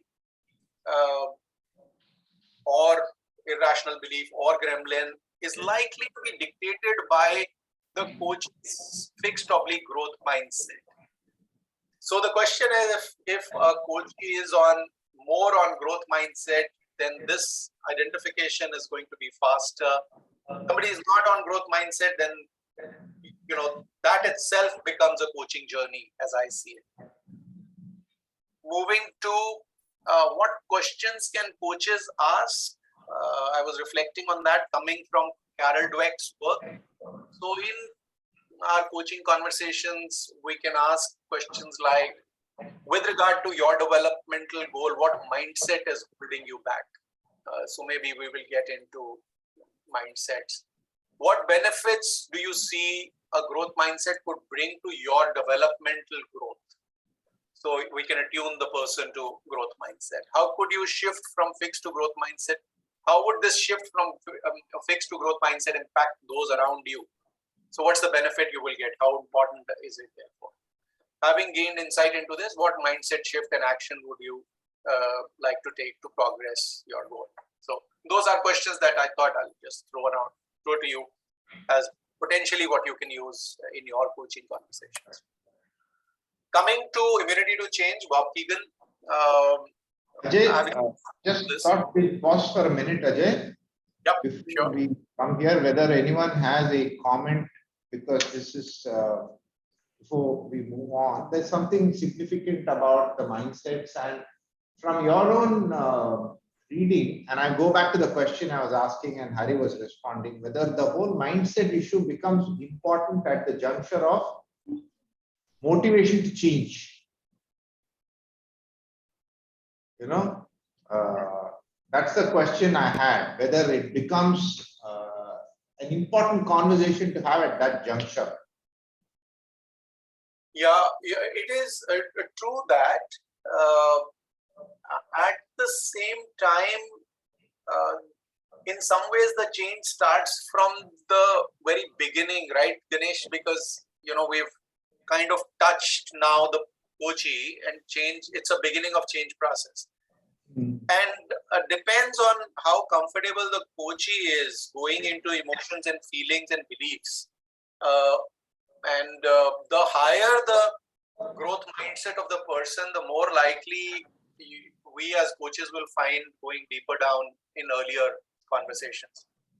And so, and I find it more useful to experiment with this at the beginning itself.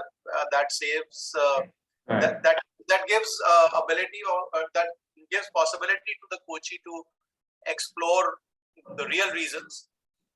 Otherwise, even around action planning, etc., what can come in the way kind of questions will also help you reach there. So it can be used across the coaching journey, as I said. Right. Vijay, you had a question or a comment? Yeah, sorry. My comment was from a coaching perspective. I think it also depends on the coach's mindset. Whether the coach himself, what kind of mindset is he getting into the conversation from? Is it a fixed mindset, or is it a growth mindset? Because that's how you will help your coachee, right? Oh, absolutely. I think from that point of view, mindfulness for coaches is an extremely important piece, so that we kind of leave our biases behind, our judgments behind. And I have found it to be very useful to actually do a little bit of meditation before getting into a coaching session. And at times when, my job also means that I'm in the middle of a lot of sometimes not so good frame of mind, because I have a day job, right?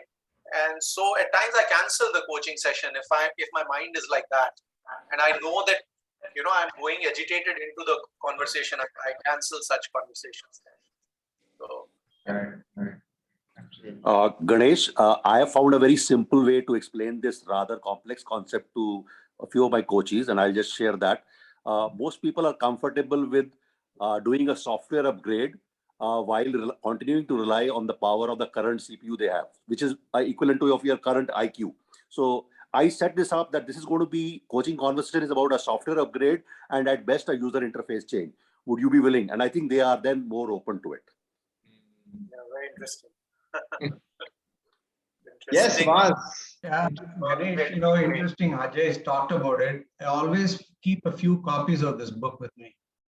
Whenever when I used to meet the coaches in person 2 years back, whenever I felt a lot of resistance or immunity to change, I just, I probe them, I talk to them and all those things. Then I give a copy. Let's just browse through it and then let's talk next time when we meet. And I have seen it had tremendous effect on them. It works. In fact, when they go through even 50 pages of it, I think they come back and then they are very open to the whole, in the whole session. Just Ganesh, I had a question to Ajay. This is Shiva. Please.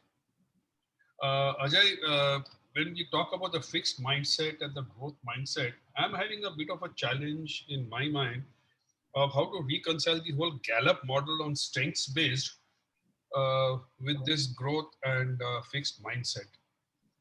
Is there some light you can shed on that? Yeah, good point, Shiva. I think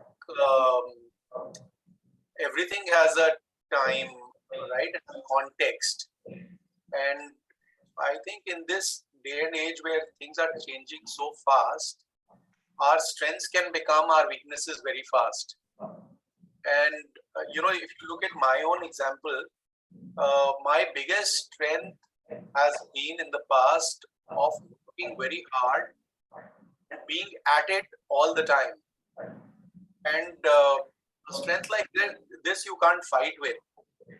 However, it became dysfunctional at a particular point, because then my ability to do strategic thinking would get affected because I was getting into so much of detail. So I think it's contextual, and our belief, the belief that I held, which was to say that we must work hard towards the goal that we've set for ourselves, needed a shift to that we must work smart to move towards the goal that we've set for ourselves. Now, nothing wrong in the earlier belief as well, but it had a context. When context changed, my belief needs to change. And so I think strengths are also contextual. And with time, we need to let go of those strengths. That's what I understand from this book as well. Okay, thanks, Ajay. Thank you. Thanks, Ajay. We can move on. So good point was made about books, and so there are a set of people who are very deep, and or rather not very shallow. So if you permit me and if you allow me to be a little judgmental. So people who are not very shallow, the earlier book is very nice. The Carol Dweck piece. People who are a lot more data oriented, people who need proof, and people who are much more engineer kind of analytical. This Immunity to Change is a great book to give them. So one of my dear friends who wouldn't go on the journey of personal development loved this book because it is so logical. The beauty about Immunity to Change is there is no art in identifying self-limiting belief. It is a process, and you go from one to the other, and I love that part about this book. So it becomes easier for engineer types, analytical types, don't want to necessarily go into each detail of their own deep self. This helps them as a good tool. So according to Bob Keegan, the problem in ability to close gap between what we genuinely and passionately want and what we are able to do is the closing this gap between what we are trying to achieve on one side, which is one foot on the gas, genuine attention, authentic desire to change.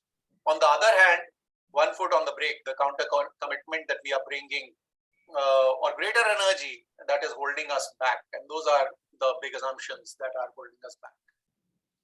So this was a nice diagram that I have picked up from one of their books, which says, okay, what is my change goal? What am I committed to getting better at? And then looking at what am I doing? What are the actions I'm doing? Or inactions that I'm doing, or inaction. So what am I doing or avoiding? That works against that goal. So, I want to reduce weight, but I like to eat sweets. Okay. So that is going against what so that is the second column. Third, if I didn't do that, what am I worried about? Underneath, what am I committed to? So I'm committed that, if I don't eat sweets, then I'm depriving myself of some good things in life. And that's my worry box. And fourth is what big assumption underlies my worry and commitment. So one, again, onion by onion, from the goal to big assumption. And the big assumption maybe is that I deserve at this point of my life to really enjoy my food. And if I don't enjoy my food, then what's, really in it? And so that's the 4-column exercise. An example, let's say this particular mochi, I need to delegate better is the goal. I don't share important information. That is the action, or inaction that I'm undertaking with people concerned. Why don't I do that? What is the competing commitment? I can finish the job faster if I don't do this and seek new opportunities. Your voice is breaking, Ajay. Oh, okay. Okay. Maybe because I'm looking the other way. Is this better? Yeah. Okay. So it is that I can finish the job faster and better. Or the team always has to be number 1 in rating and I cannot let go. And what is the one level below that? If I'm dependent on others to do the work, things could go wrong and I will lose my self-respect. My team may not be number 1. I will stop being valuable. So those are the kind of thoughts that are below the surface. Second goal is being a better listener. But interestingly, it brought in big assumptions also which were very similar. But if we go step by step, I don't step back and listen to my colleagues as well. My mind is always evaluating others, not listening to them. I present too many details when I am speaking to overwhelm my team. They don't. So that is competing commitment is I want to be seen as adding value. The more I talk, the more value I bring. And I'm not interrupting, then I'm not bringing in my expertise. So here, if you see the big assumption, though the goals are pretty different, but the big assumption that is coming underneath is about if I'm dependent on others, I will stop being valuable. Yeah, Bridge, you were saying something? Bridge, yeah. I was thinking, like, you have these big assumptions which are holding me back. Do we also look at big assumptions which are helping forces? So because we are going from change goal, they are likely to be holding you back. Because we are saying what is coming in the way. So the whole methodology, now can you turn this around and say what is enabling it? Surely you can do that as well. Yeah, I think many times in change agenda, we look at what are helping forces and what are hindering forces. So perhaps I was coming from that mindset. Fair enough. And you can use that as well. Yeah, sure. In the journey, yes. Thank you. So again, like the last time, I wondered what questions can be asked, and I thought the 4 questions are around 4 commitments or 4 columns. What do you want to do differently? What has to change? And what will happen if you don't change? So that is the first column.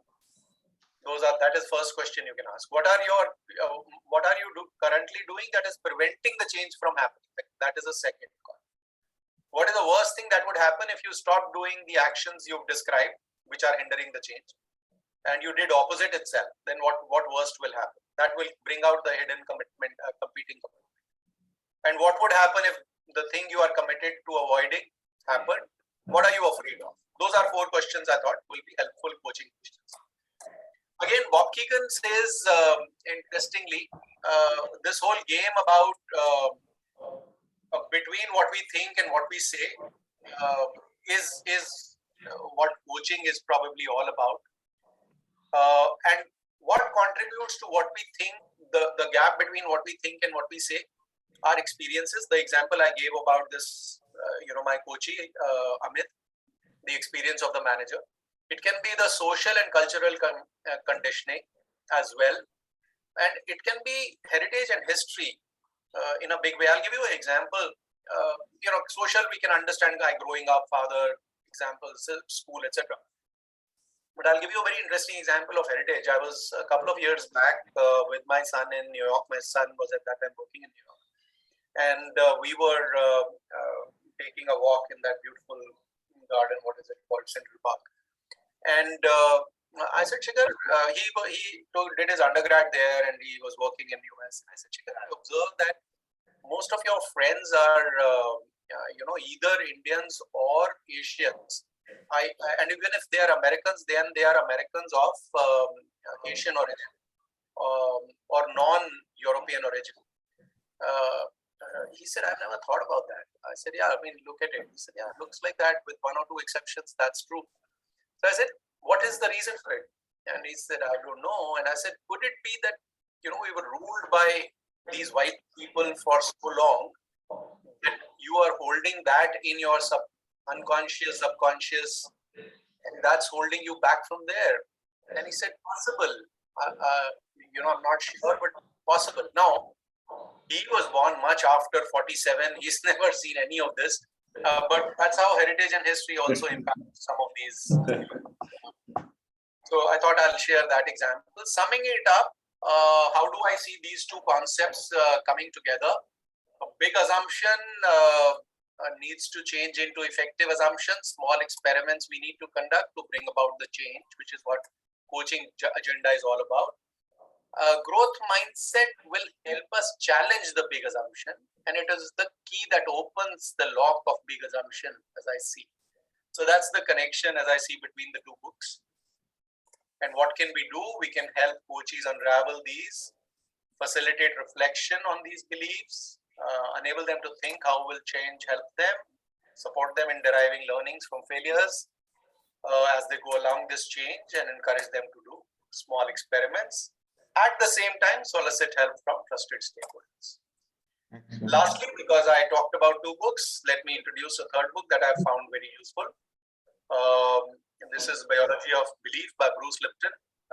And Bruce, again, for those people who are very scientifically inclined, are not ready to go deep within automatically, Bruce Lipton is a doctor and uses physics examples as well as human biology examples to bring out why belief is very so important. And the 40% genetic, 20% environment, and 40% beliefs is what he talks about in his book. So I just thought that would be a useful book. Fantastic. That's all. Super, very, very powerful. Does anyone want to share a reaction to what Ajay has shared? What appealed to you? What struck you? Anyone want to say anything?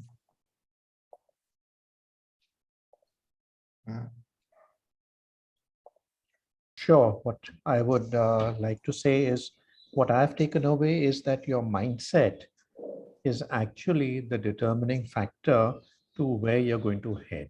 With a slight shift, you can have a huge change, positive change. All right.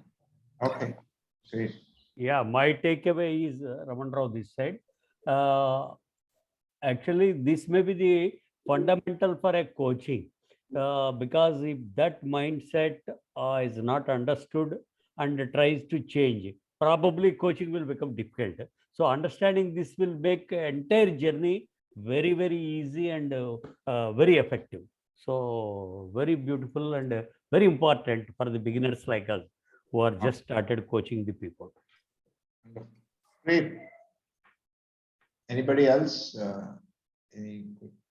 One comment I will make, Ajay nicely connected both the immunity change and the mindset, very nicely.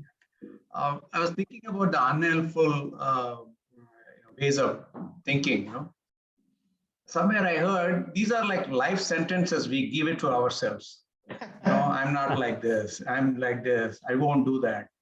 So that becomes actually it's a life sentence, not a judge or somebody didn't give it to us. We give it to ourselves, and we have an inability to change, or we can't go beyond that. That's what when you're talking like that came to my mind. That's interesting. Those are some of the other thoughts that was going through my mind. Sometimes I pose this question to my coaches to say, are you a mountain, out there, big and strong, or are you like a river which is ready to change its course as you go down and finally meet the ocean? Very nice. Thank you.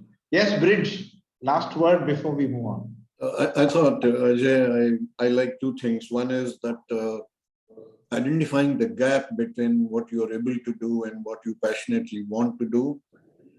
Number 2 was about identifying the big assumption, and therefore you can work with that later on. Third, obviously, was using growth mindset to enable that process. Thank you. Thank you, Ajay. Very indeed useful. It provides a very kind of empowers. I think it's empowers people to actually say, yeah, I can do something about it, and facilitates conversation, which is finally what we want to do. So big assumption I'm making is none of us need a bio break. We can go on for 2.5 hours. So that is because I have a growth mindset and don't want to waste time. Right? Not sure it is helpful to all. No, the other assumption being that those who have their videos turned off have not quietly taken bio breaks and come back. That's correct. So let's move on now and move to the last part, which is going to be very interesting, which is actually an unexplored area.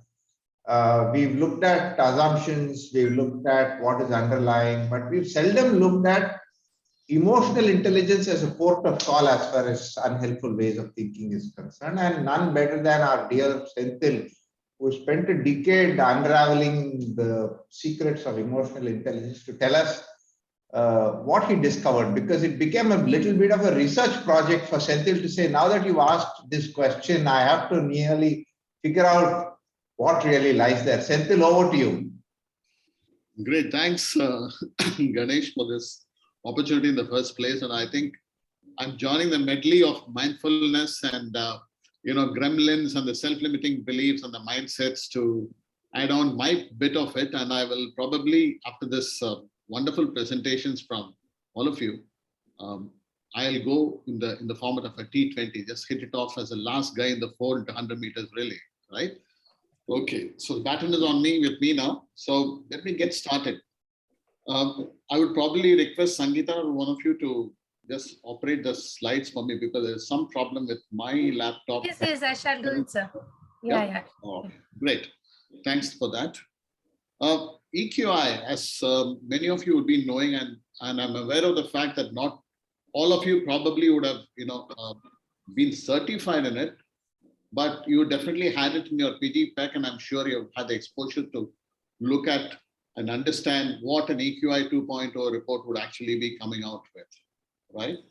So this is all about the relationship between the theme of this particular session, which is unhelpful ways of thinking, and how does an EQI report can lead to an unhelpful way of thinking. Normally, a report gives you point blank, this and that, you tend to understand everything, and probably that's a good starting point because you believe that the bulb is already on you and you can just go do what needs to be done. However, and this is where the question that Ganesh asked me in terms of taking on this session, I really had to think through that. Of course, while by experience I've been able to note this unhelpful ways of thinking, I probably did a little bit more of thinking actually on this subject before I came for this particular session. So I tried to put together a few examples or cases where I found that an EQI report can actually lead to an unhelpful thinking if you don't read it right, if you don't understand it right. And that's why it's like a very good radiologist actually having to interpret a radiology report, that you need to have a well-experienced, certified coach to be able to interpret an EQI report. Otherwise, it can get into the wrong groove in your mind, and probably the wrong actions and behaviors can stem from it. So great that this topic has been correlated with EQI, and I'm glad that you have an opportunity to share my thoughts around that. So let's keep going. Let's come on to the topic as such. To give a little preamble to this whole thing, emotional intelligence, we know, is the ability to constructively deal with your own emotions and those of others around you. In a very simple way, how smartly do you deal with emotions? Now, this EQI 2.0 actually brings out a framework where there are 15 factors which get correlated to the making of the overall emotional intelligence level of a person. And today, this is the best known research that has been done on Earth in terms of very clearly delineating and correlating factors that contribute towards your EQI.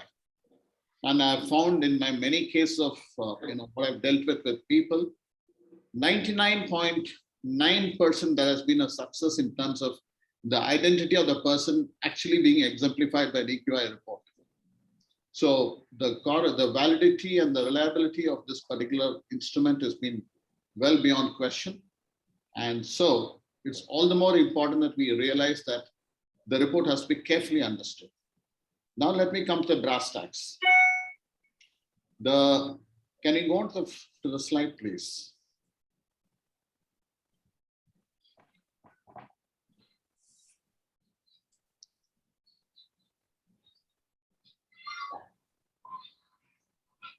Right. Next. Great. So as I told you, I'm going to be taking 5 different examples of how a particular score can be read in the wrong way. Okay.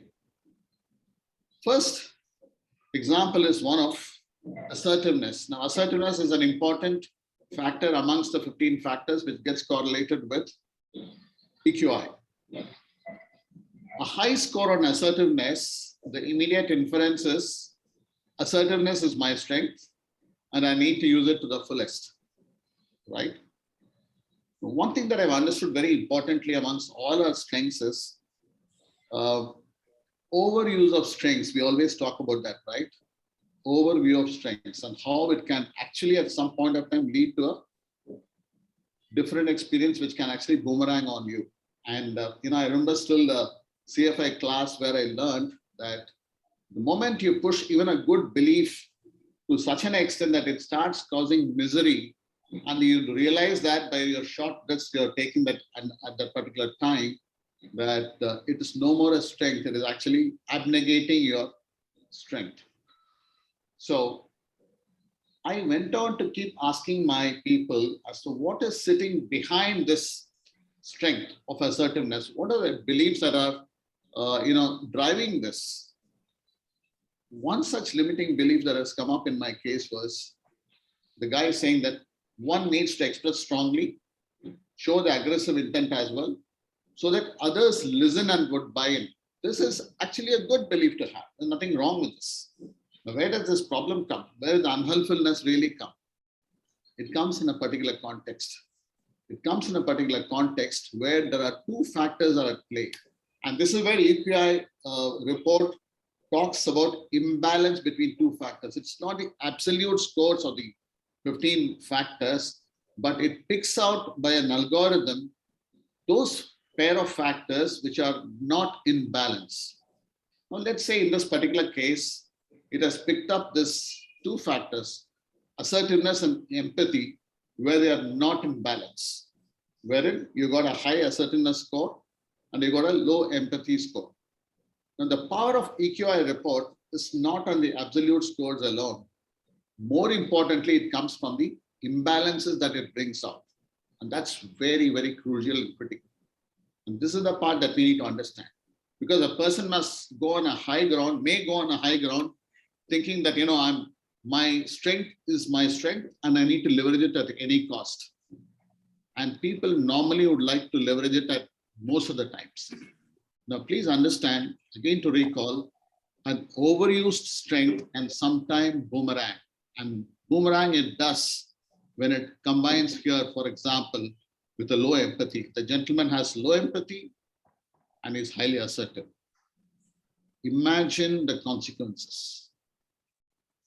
I mean, given the belief that he holds, do you think people would actually buy into whatever he says just because he's had a loud voice and a very assertive way by which it becomes almost like a one-way street? Because there is low empathy in any case. Nobody is heard. Nobody is understood. Nobody is listened to. Consequences can be really, really dysfunctional. People may not actually get the buy-in. You may think you're getting the buy-in, but you may not. Hesitancy to collaborate. There'll be a lack of motivation for sure in others to listen or to extend a helping hand or a supporting hand. So one may necessarily lean on the positional authority to really bring home a point or to make actions really take place. But that positional authority is not going to be helpful. It's not going to be helpful even in the medium term or definitely not in the long run, for sure. So the very fact here that assertiveness is a high score is not necessarily giving you a green flag to just use it the way you want it. It has to be read along with the imbalanced factor, which is low empathy. Imagine in any situation, whether it's one-on-one, I'm sure for such a person, there can never be one-on-ones which is going to be helpful. Even in a group setting, this is going to have very, very dysfunctional impact on the person's achievements or a delivery for that matter.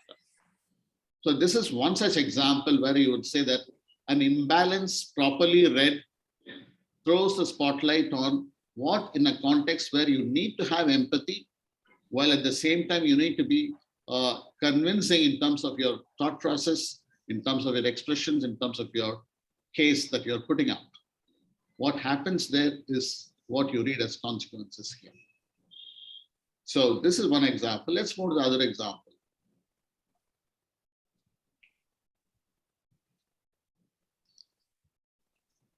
Sangeeta? So can I move to the next slide? Yeah. Next, yeah.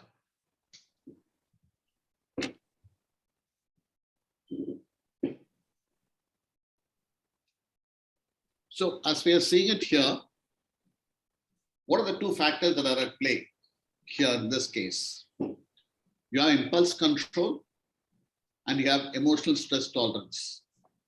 As we know, impulse control is our resistance or the delay to express or act in haste. Emotional stress tolerance is your ability to manage and tolerate stress without any dysfunctionality. Now, here is a case where you have a high score on impulse control, which means that I'm very good. I do not get flustered and never react or say anything impulsively in any situation. This is the stand I hold. Give it any label. Question.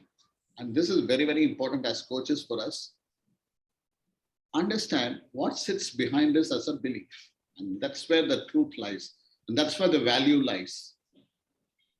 The limiting belief in this particular case was the belief that controlling impulse is the attribute of good leadership. Whatever may be my past experiences or my conditioning, this is what I have taken to be the gospel truth. Good leaders manage and control their impulses at any cost. You never know what they want to say immediately simply because they're very good at it, even in very, very striking situations. Looking at it in terms of an imbalance between a high impulse control score and the low emotional stress tolerance, what is happening? And so there's a recent case of a coachee where highly, seem to be absolutely calm in the exterior, but it's building up internally for him. He's unable to tell even his subordinate that the work that has been submitted to him is absolutely unacceptable in a way that he understands this person's disappointment or frustration with that particular report. With the result that they don't really get the intensity of what their poor performance has meant to their manager. The manager is learning to show no emotions, but at the same time building up emotional pressure within him. And at one point of time, this accumulated stress leads to an irrational behavior where he probably just bursts out and comes out with 4-letter words and things like that. Very, very irrational actions that actually takes him nowhere, right? So a low emotional stress tolerance is not in balance with his high impulse control. The consequence here is dysfunctional. Neither parties are benefiting out of it, neither the coachee nor his team member. So reading here that I'm very good at managing my impulses, I'm very good at managing my, controlling my, spontaneous negative reactions and situations, I'm absolutely fine. And that is not going to really help in this situation. Now, I also want to tell you in the same vein that it's not binary. And we are all struggling with the fact of I'm good at it or not good at it. There are shades of gray. Take these two factors as well. How much should I control and how much I should not control my impulses in terms of moderating it? How do I moderate and still express my feeling? How do I take in my stress to a certain level, but at the point where it is really becoming, absolutely disturbing to me, at which point do I switch back and make a point and actually address that? So it's not, mindsets cannot be completely binary. They've got to start acting in shades of gray. And life is all about figuring out where the shades of gray really begin and where they need to be triggered. And this was one of the questions also earlier somebody was asking in the earlier session, right? What is that indicator? Very importantly, I'll tell you, I mean, if I go back to the previous example of aggressiveness and, what was the other one? Just talking about Empathy. Low empathy. Yeah, assertiveness and empathy. This coachee was telling, boss, I've understood what this means. Now, how am I going to, where do I stop? And where do I really realize that I'm getting beyond what I need to be in terms of my assertiveness, which can border on aggression? I tell you, this is a very practical point he's bringing out, right? So I told him, you keep your journal book always with you, carry your journal, keep it closed, of course, keep it in front of you.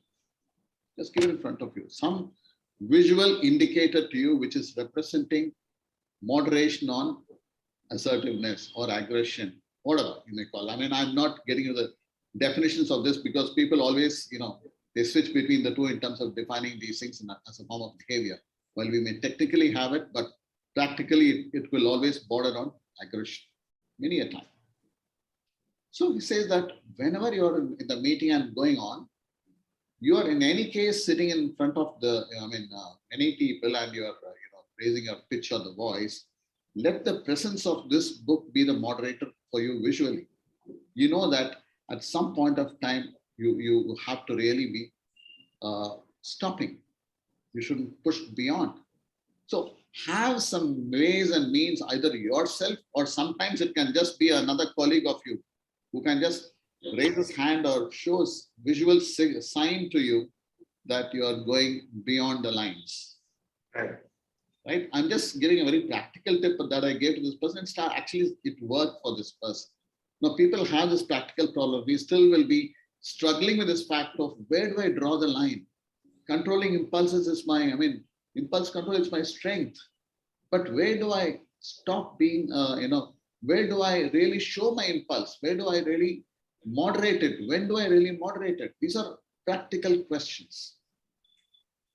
So shades of gray is what we are trying to always figure out right through our lives. And that's where the challenge, that's where the game is on there, not in any other space. We all understand that here I'm high, here I'm low. But how much of this should I deploy? How much of this should I deploy? That recipe is what we keep constantly looking at. And if you're able to figure that out by certain important questioning and probing, probably you'll be able to figure that line as to where it really has to be anchored. It has got to be anchored in a certain space.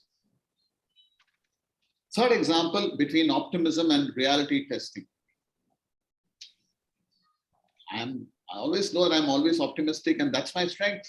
I keep saying, what can there be any limiting beliefs at all that sits behind an optimism factor? There can be, and you'll be surprised. You can get over any situation if you simply stay positive. Very good. It's a good belief, fine, positive. There's always a solution out of any difficult situation. You're very positive, it's very good. Now, what happens when I have a low reality testing score? And what is a low reality testing score? It means that I'm not grounded. I do not know the ground level facts. I do not know the data. What do people really think of this policy change? Will people take it correctly, or will it affect certain segments of my population? Or is there something that is going to really boomerang in terms of the precedents? Have I understood? Have I tested it? Have I checked out what is the practical reality on the ground in terms of a survey? Without doing that, my remaining very positive simply because I think that this is the best practice that came out in the great places to work. I would like to really deploy it, and that's got the highest score among the top 10 great places to work organizations. It has to work in my place. Buddy, you are actually living in a fool's paradise. Our organization is a legacy organization. It's not one of those sunrise industries we are into.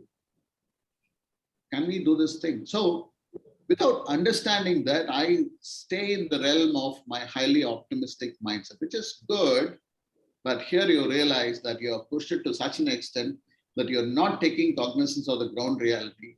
And because of which, you are losing out big time and you're in for a big surprise on the ground.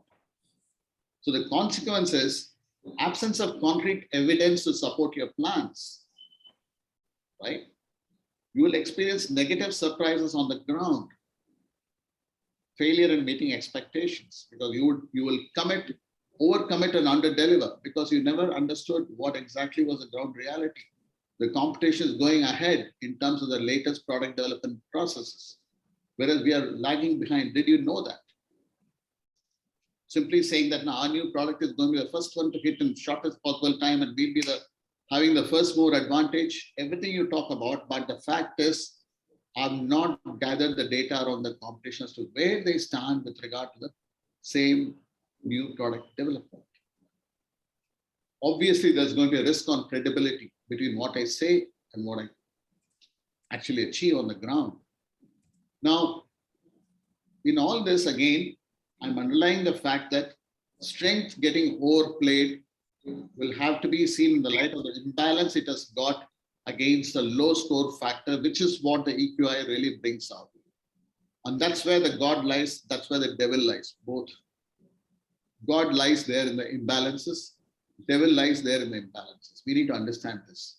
If we get hijacked by the high score, you are actually in for a major, topsy-turvy experience. The next example would be around high independence and low interpersonal relationships. You know what? It's important to be free from emotional dependency and be self-directed. That's how I've always thought, which is good. You need to take the initiatives. You need to be a self-starter. All that is really good. So why do you say so? Why do you think it is important? What's the reason for it? No, decision should be based on what I think and feel. Hence, it's better to take decisions on my own. It's my life, it's my job, it's my context, it's my role, and it's my delivery. What I think and feel is very important for me. And I need to learn to take better decisions on my own. I better learn to take decisions on my own, right? That's the high independence I carry with myself in terms of high score. Unfortunately, this guy has got a low interpersonal relationship score as well. Now, how does it pan out, right? You can imagine a situation where a person as a leader is going to be doing this. Decisions on one's own, what he feels is most important, what he thinks is most important. Would he listen properly and understand what others have to say? Would he include them in his decision making? Or would he just give a perception of having to connect the dots by calling for a meeting and maybe having a quick fire, around the table, yet go back to his cabin and take his own calls, which will be in complete variance probably with what others had to say, right? So that is going to have consequences. The chance of losing the valuable insights and inputs from others, experience as being less approachable because he is anyway going to do what he wants to do. What's the point? I don't even want to go and talk to him and to share my suggestion. Difficulty in eliciting collaboration. Now, these are the negative consequences of an unhelpful way of thinking where my high independence is what I'm going to be known for. And that's what is going to bring me the laurels. That's what is going to be valued and praised. Oh, that guy is a tremendous guy. He's very independent. He can take the so-called objective decisions. People do forget that objectivity also includes emotion because emotion is a data. People don't believe normally that emotion is data. Data is your figures, facts of the events, patterns and trends that have been collected over a period of time. And that's what people consider as data. The myth of emotions not being data has to be busted and demystified, right? And that's where people like this will have to be shown what the blind spot is. It is good, but up to only a certain point. It's important to maintain those relationships which will help you to come over all these consequences, the negative ones. You can get over all this and address all this in one shot, right? So coming to think of it, EQI I always believe is like an MRI. It goes one step beyond, let's say 24 via whatever. If 24 via is an X-ray, then this is an MRI. It It goes a little deeper into the person's 15 characteristics, whether it's emotional self-expression or self-regard or impulse control or optimism. Any of those 15 factors, they clearly bring out what is residing within oneself. That is the cause of the actual behavior that is coming out, whether in terms of showing love or showing courage, anything, right? Having said that, the powerful aspect of an EQI report comes from not the progress report which gives you the marks, but the details behind it, which is where it captures the imbalances between those pair of factors through an algorithm. Not all factors are not in balance. Okay, there's an algorithm which talks about any difference or delta being greater than or equal to 2 between two scores shows that there is an imbalance.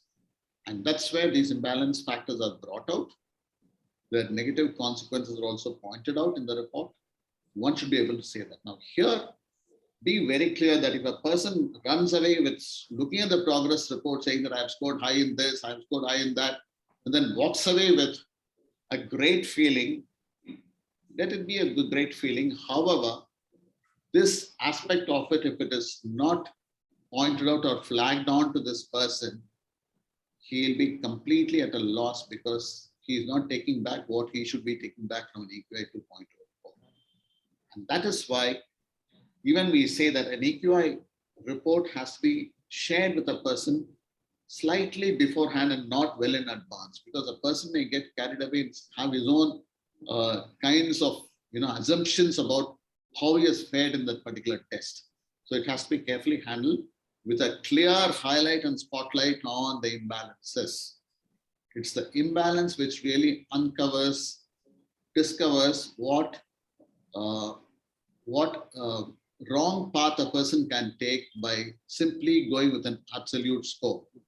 And it beautifully pairs up the factor which will be at play along with this high score in a particular context, and it brings it out so vividly and nicely for you to see the consequences of it. Okay. So this is where this is the last over, and I think 20 overs are done for me. Thank you.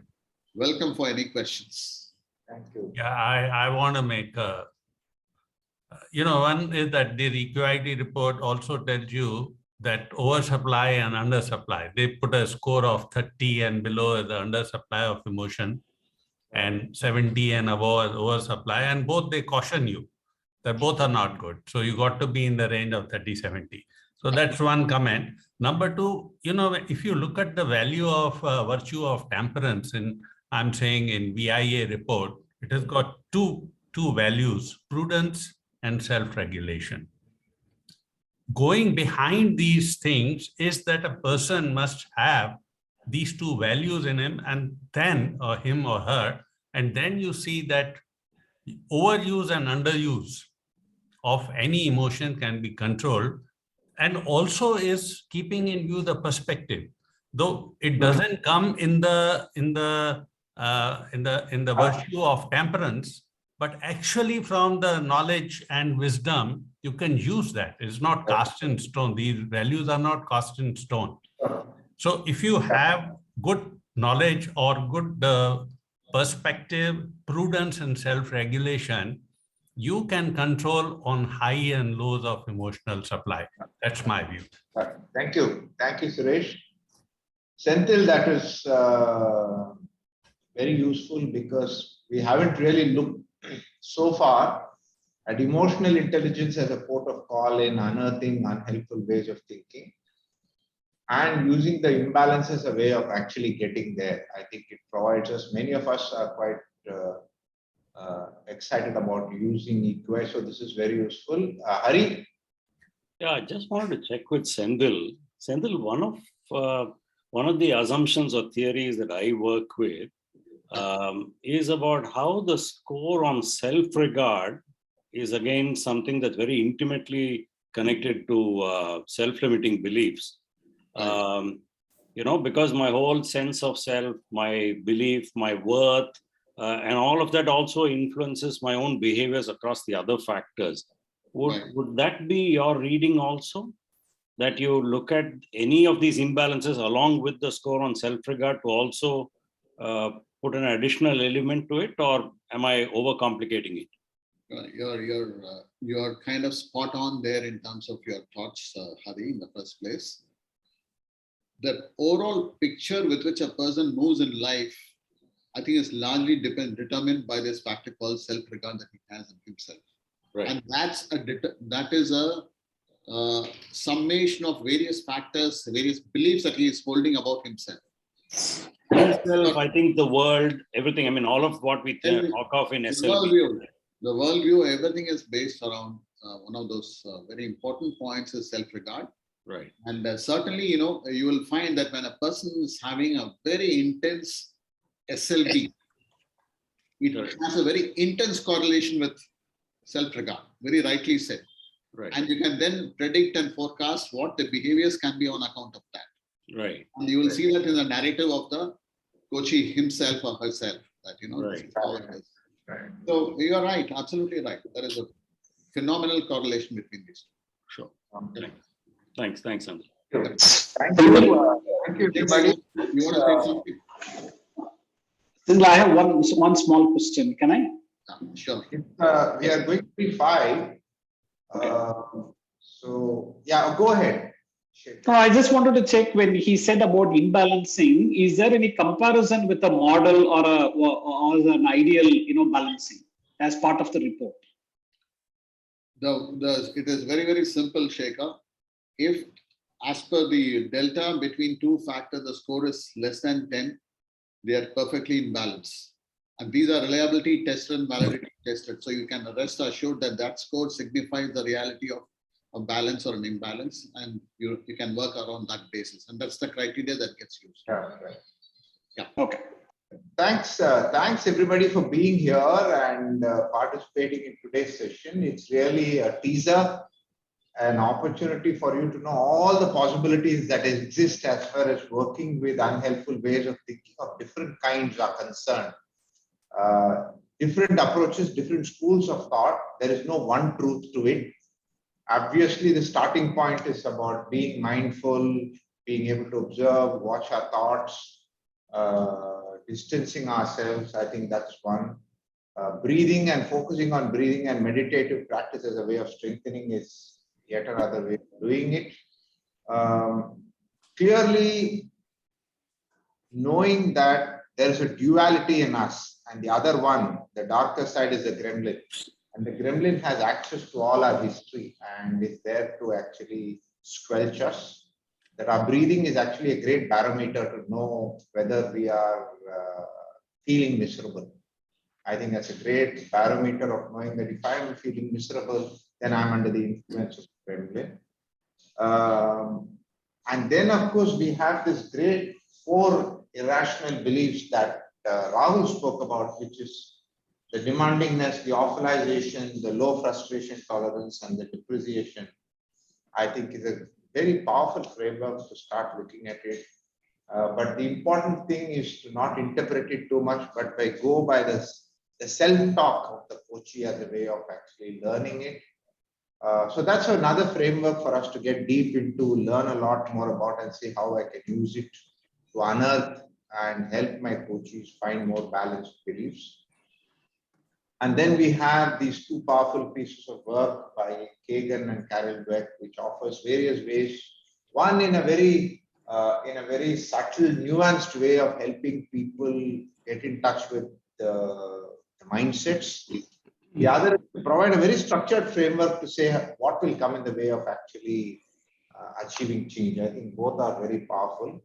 And finally, if we are working with emotional intelligence, as a tool that can hold some evidence in terms of what lies beneath the imbalances. So, invitation for all of us to keep exploring this, and let us know if there is any one of these you would like to explore deeper. We can find space for this in our future development programs.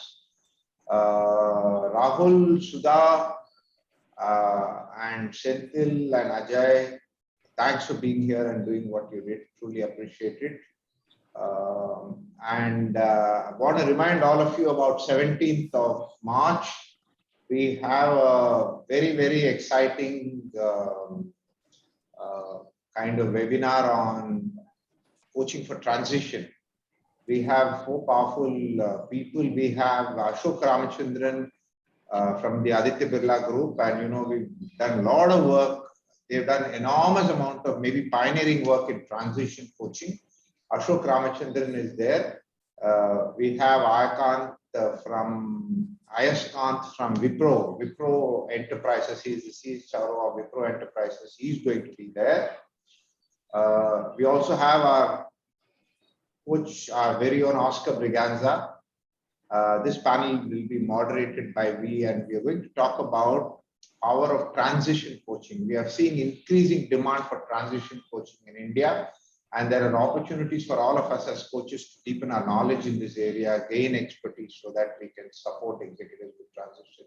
So don't miss this on March 17th. We will have all of you plus a lot of our clients over there. It's going to be an exciting day. So thanks.